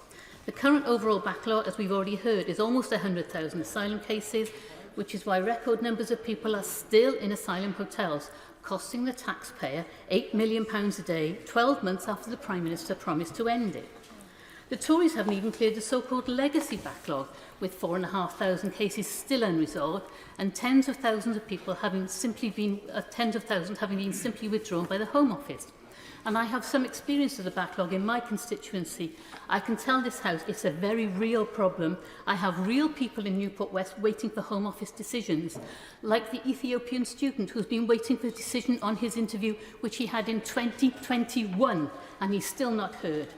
And another husband, wife and 4 children who applied for citizenship in December 2021, and they are still waiting too. These are just the tip of the iceberg, but let's remember these are real people doing their best in very difficult circumstances. And on the opposite side of the coin, we have officials admitting that as many as 17,000 people are missing. They don't know where they are, and they may well be in the underground economy. What a disgraceful state of affairs. So can the Minister tell us how many asylum backlog cases were cleared simply by removing people from the list? And does the Minister know where those individuals are? The motion before the House today is calling for the Home Office to publish the full cost of the Rwanda scheme, as they did for the France Cooperation Programme, where funding has been announced up until 2026. Now, over the last 6 years, the Tories have let the criminal smuggler gangs take over the channel and allowed Home Office asylum decision-making to collapse. We got record high asylum backlogs with huge delays and the taxpayers having to fund asylum hotels. This is the Tories' asylum chaos and they are failing to fix it. Labour's plan will strengthen our border security, smash the criminal gang networks and their supply chains with new powers and a new cross-border police unit. We will clear the backlog with new fast-track systems, end hotel use, saving the taxpayer over £2 billion, and improve enforcement with a new returns and enforcement unit to reverse the collapse in returns for those who have no rights to be here. This is how we in the United Kingdom can do our bit to help genuine asylum seekers fleeing persecution and conflict, but return those with no rights to be here. But under the Tories, we have none of this, just more chaos. So the sooner we get rid of them, the better. Sarah Edwards. Thank you, Mr Deputy Speaker. I would like to start by emphasising that many asylum seekers are fleeing abhorrent conditions and that many of us in the chamber could only imagine. And it's important that we do not lose sight of those stories. But we must end the current chaotic approach adopted by the government. Whilst the unworkable, unaffordable Rwanda plan claims to deal with 100 people, we need a proper plan to deal with the 100,000 people's cases stuck in the backlog of the system. Mr Deputy Speaker, in my constituency of Tamworth, local residents are concerned about the use of the Holiday Inn to host asylum seekers. This enormous backlog of cases means that many are still there. They are concerned that not only about the fact that the hotel costs the taxpayer £8 million a day, but that the hotel plays a fundamental role in the local community and economy. Some of those have now been living in the hotel for years, so long that they have the right to work and are contributing to a charity in the local community. Some who've even been baptised in the local church, but have been moved to other locations and once again find themselves uprooted in this chaos. For those that have clearly tried to settle in the community, but whose applications have still not been processed, this is a terrible failing. Tamworth is a beautiful town and many people come to visit. We are proud of our local heritage and landmark tourism sites, whether it be Drayton Manor Theme Park, the Snowdome or Tamworth Castle. The Holiday Inn should be for holidays. £8 million a day would go a huge way in Tamworth redeveloping its town centre and bolstering its tourism economy. This money could be far better spent in revitalising local communities across the country. My constituents want to know that those seeking refuge and who are eligible have their claims dealt with swiftly and fairly, but they also want their hotel back. Can the government explain why it's taking so long to recruit the staff needed to process the applications, which they cut years ago and that have landed them in this mess in the first place? I call on my colleagues to adopt Labour's plan to strengthen our border security, clear the backlog once and for all, and finally bring an end to this hotel use. This includes recruiting the Home Office caseworkers to clear the backlog and 1,000 staff for the returns unit so that those who do not have the right to stay can be quickly removed. Crucially, the plan will crack down on the criminal smuggler gangs through the cross-border police unit and deeper security cooperation with Europe. The Rwanda plan has seen £240 million of taxpayer money paid to Rwanda so far, yet not one asylum seeker has been sent to the country. The current overall backlog is almost 100,000 cases, resulting in record numbers of people still being in the asylum hotels like that of Tamworth, 12 months after the Prime Minister promised to end them. I know in Tamworth my constituents are concerned about the use of the Holiday Inn to host asylum seekers, which they feel is a waste of money. So when can we have our hotel back? We still do not have a clear idea of just how much the taxpayer money is going to be funneled into this broken project. We have weakened border security, a broken asylum system, criminal gangs taking advantage and risking lives, and record levels of boat crossings.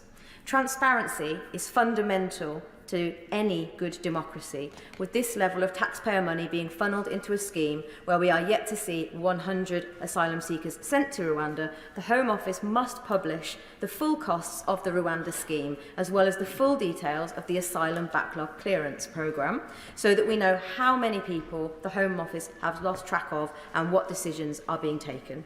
I call on my colleagues to adopt Labour's plan to strengthen our border security, clear the backlog once and for all, and finally bring an end to the use of Tamworth's Holiday Inn as an asylum hotel. Labour's plan includes recruiting the additional caseworkers that could deal with this. Michael Shanks. Thank you, Mr Deputy Speaker. The last debate we had in this place on this Rwanda plan was such a bizarre moment, watching members on the benches opposite lobby one another from the one side of the party to the other with threats to vote against the bill, all quietly dispensed with when the moment finally came. Today we seemed to have a bit of consensus on the opposite benches, consensus to withhold the transparency from the taxpayers on how much their plan is going to cost. I'm surprised that this is a part of this debate that we don't agree on, because surely we can all agree that taxpayers' money, the public have an interest in knowing how that's being spent. I haven't yet heard any explanations from the opposite side on why withholding this information is so difficult.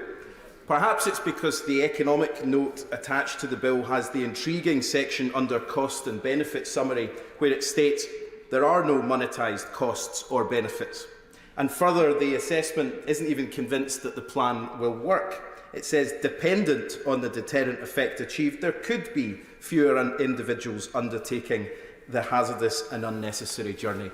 As I said in the last time we debated this, I think we are all united in wanting to bring an end to these dangerous crossings, but it's clear the government doesn't even have confidence themselves that this plan will work, which is why nobody was particularly surprised by the recent news reports that the Prime Minister himself wasn't convinced by it either.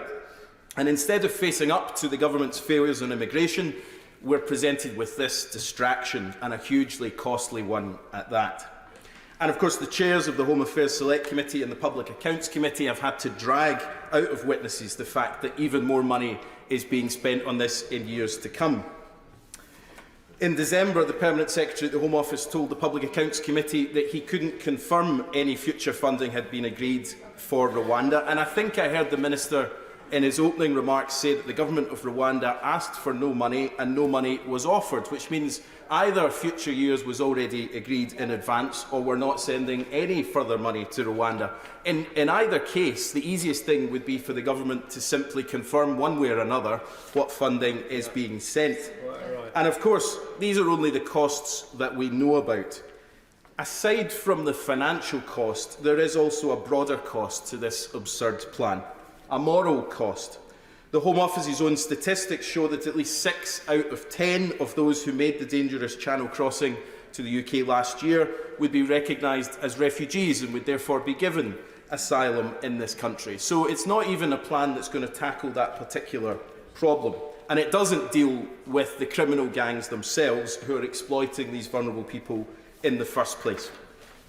So, Mr Deputy Speaker, there's also a cost to Britain's standing in the world, a diminishing of our sense that we follow the rule of law, that we simply pass laws now saying that one thing is true even if it's not.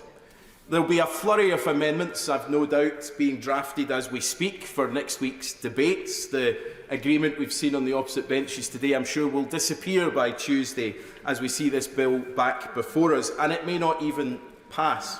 But as unpalatable as I find this legislation, to those on the government benches who do support it, I can't understand why there is no transparency in the cost of it. If this is a policy that you believe in, if it's a rock-solid proposal, if it presents good value for money, if the costs are already written down somewhere, as we know that they are, why not just tell us what they are? The very least this government should do today, with no effort whatsoever, is to release the financial cost to the public so that we know how much of our taxpayer money is being spent. From bench, Stephen Kelly. Thank you. Thank you very much, Mr Deputy Speaker. I'd like to pay tribute to all those colleagues who've taken the time to speak today, and particularly like to pay tribute to the Chair of the Select Committee and to my honourable friends, the members for Ellesmere Port, Birmingham Hall Green, Stretford and Urmston, Newport West, Tamworth and Rutherglen Glen and Hamilton West, who made really excellent contributions to this debate. Mr Deputy Speaker, it's crystal clear that the money being wasted on this fantasy, this fixation that the benches opposite choose to indulge in, would be far better spent on proper investment in a cross-border police unit and a security partnership with Europol to go after the criminal gangs upstream, smash those gangs and stop the boats getting in the water in the first place. That is what the Labour Party has spent the last year urging the Prime Minister to do. That is what we would do in government to help end this Tory small boats chaos. And yet the Prime Minister has instead chosen to bury his head in the sand and to double down on failure. Mr Deputy Speaker, the Rwanda farce is so riddled with absurdity that it's difficult to know where to start. But perhaps the most absurd aspect of all of this is that the Prime Minister and the Home Secretary actually agree with the Labour position on this whole sorry mess.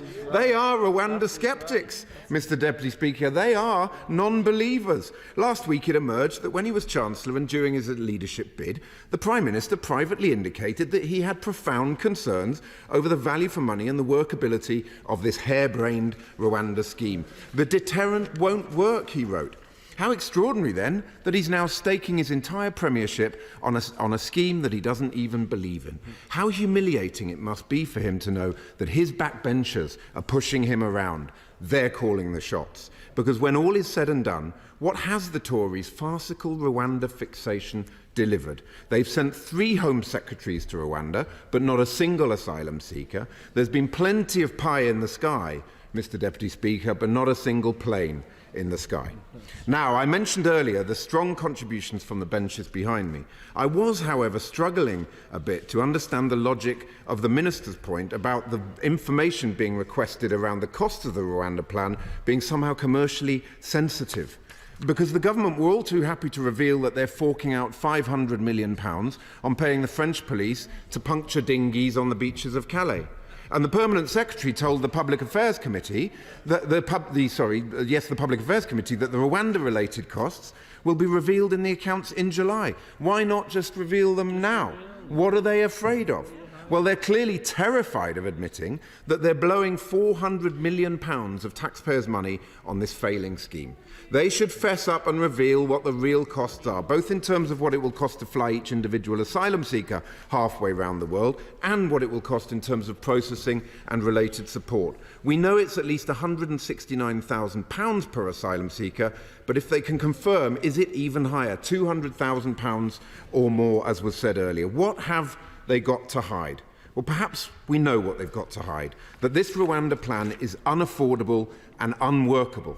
Even if flights take off, they will be about 1% of the 30,000 channel crossers at a maximum. That's not even going to scratch the surface of the people smugglers' business model.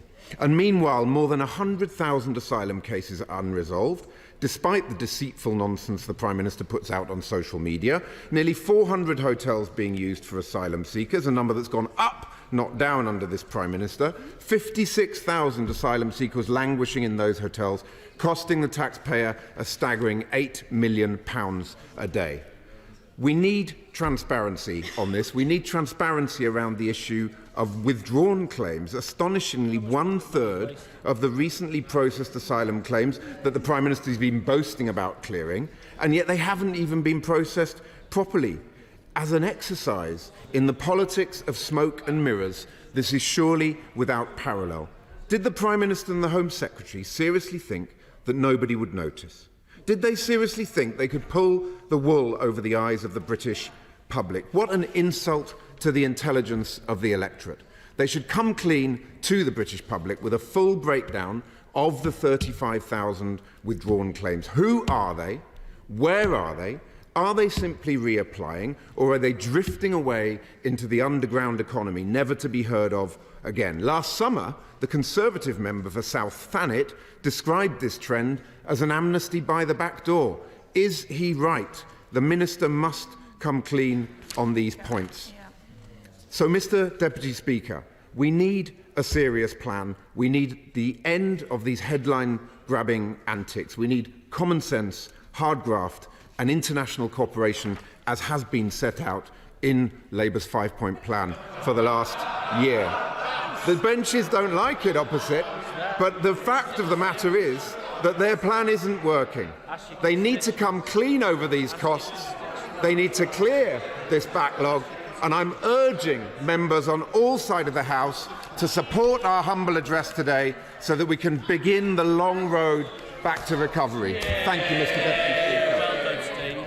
Oh, Mr. Deputy Speaker, Mr. Deputy, how much I enjoyed the smile on the Shadow Minister's face as he wound up there. But, Mr. Deputy Speaker, I am delighted to have the opportunity to close and wind up this debate. My only disappointment, perhaps even a slight sadness, is that this motion is more about process than it is about substance. Because on the substance, what we haven't heard from the benches opposite is the costs of not acting. There's the financial cost. The illegal migration costs to the British taxpayer billions of pounds a year, including £8 million a day, as my honourable friend mentioned, for emergency housing, pressures on public services and more. But there's also the human cost, the moral case for our Rwanda policy, and I'm going to turn to my honourable friend's speech in a few moments, the compassionate case for our Rwanda policy. How many more lives, Mr. Deputy Speaker, must be lost in the Channel before the parties opposite join us in our mission to put an end to these dangerous journeys? Mr. Deputy Speaker, the Rwanda policy is one part of an intensive and focused strategy for tackling illegal migration. As my honourable friend has pointed out, this plan is delivering. Small boat crossings are down by 36%, a reduction that has been achieved even as numbers rise elsewhere in Europe.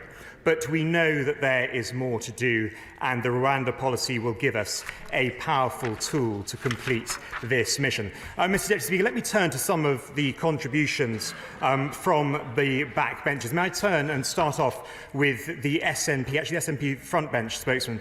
May I say that I didn't disagree with everything that she said.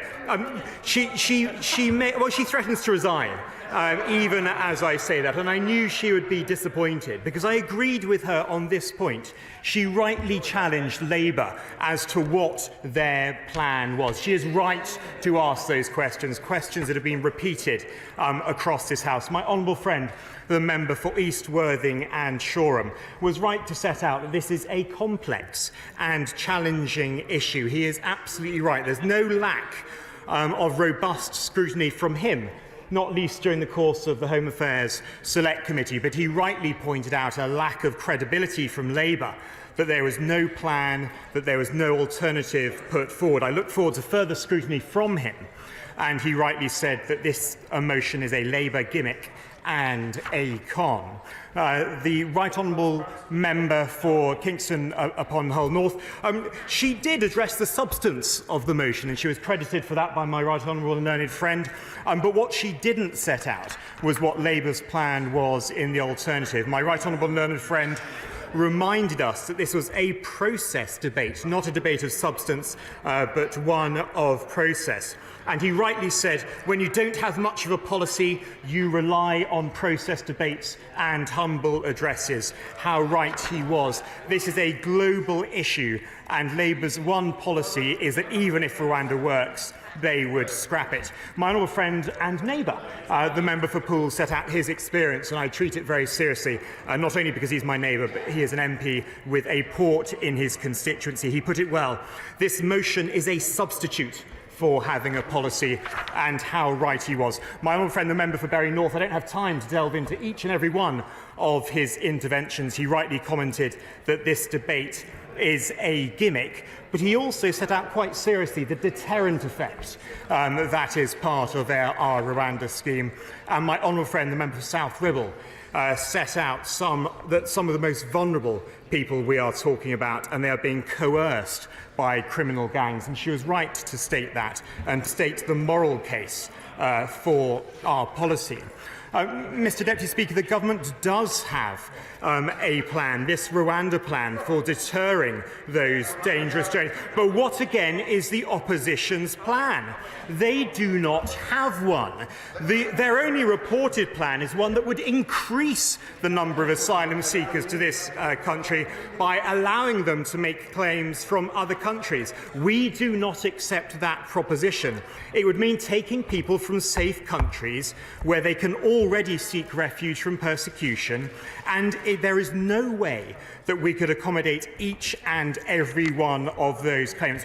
What is their plan? Labour have voted against our plans, as we have heard during the course of this debate. 86 times, Mr Deputy Speaker. 86 times they have voted against our measures, but we will not be deterred.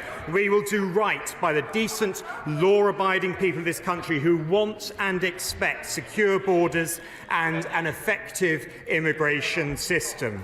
When people with no right to be here know that they will not be able to stay, they will stop coming. And we know the deterrent effect because we have seen it with Albania. A year ago, the Prime Minister secured the deal with Albania. Planes took off and over 5,000 people have been returned to Albania. The deterrent effect has worked. Arrivals are down by over 90%. It has worked with Albania. It will work with Rwanda. Illegal migration costs lives. It costs billions of pounds a year. We need to end it. We will end it, and we will stop the boats. The question is, as on the order paper, as many of that opinion say aye. Aye. Contrary, no. No. Division. Clear the lobbies.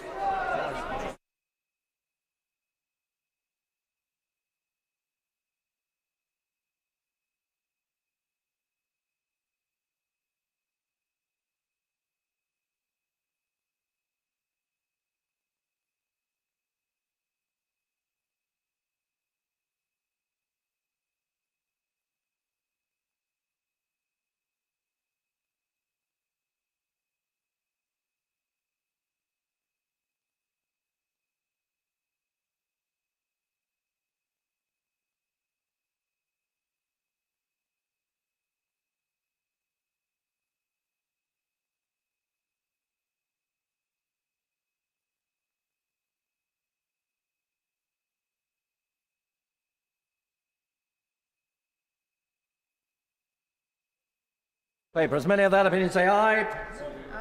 Aye. Aye. Aye. Contrary, no? No! Tell us for the ayes, Samantha Dixon and Tonya Antoniazzi. Tell us for the noes, Michael Wood and Suzanne Webb.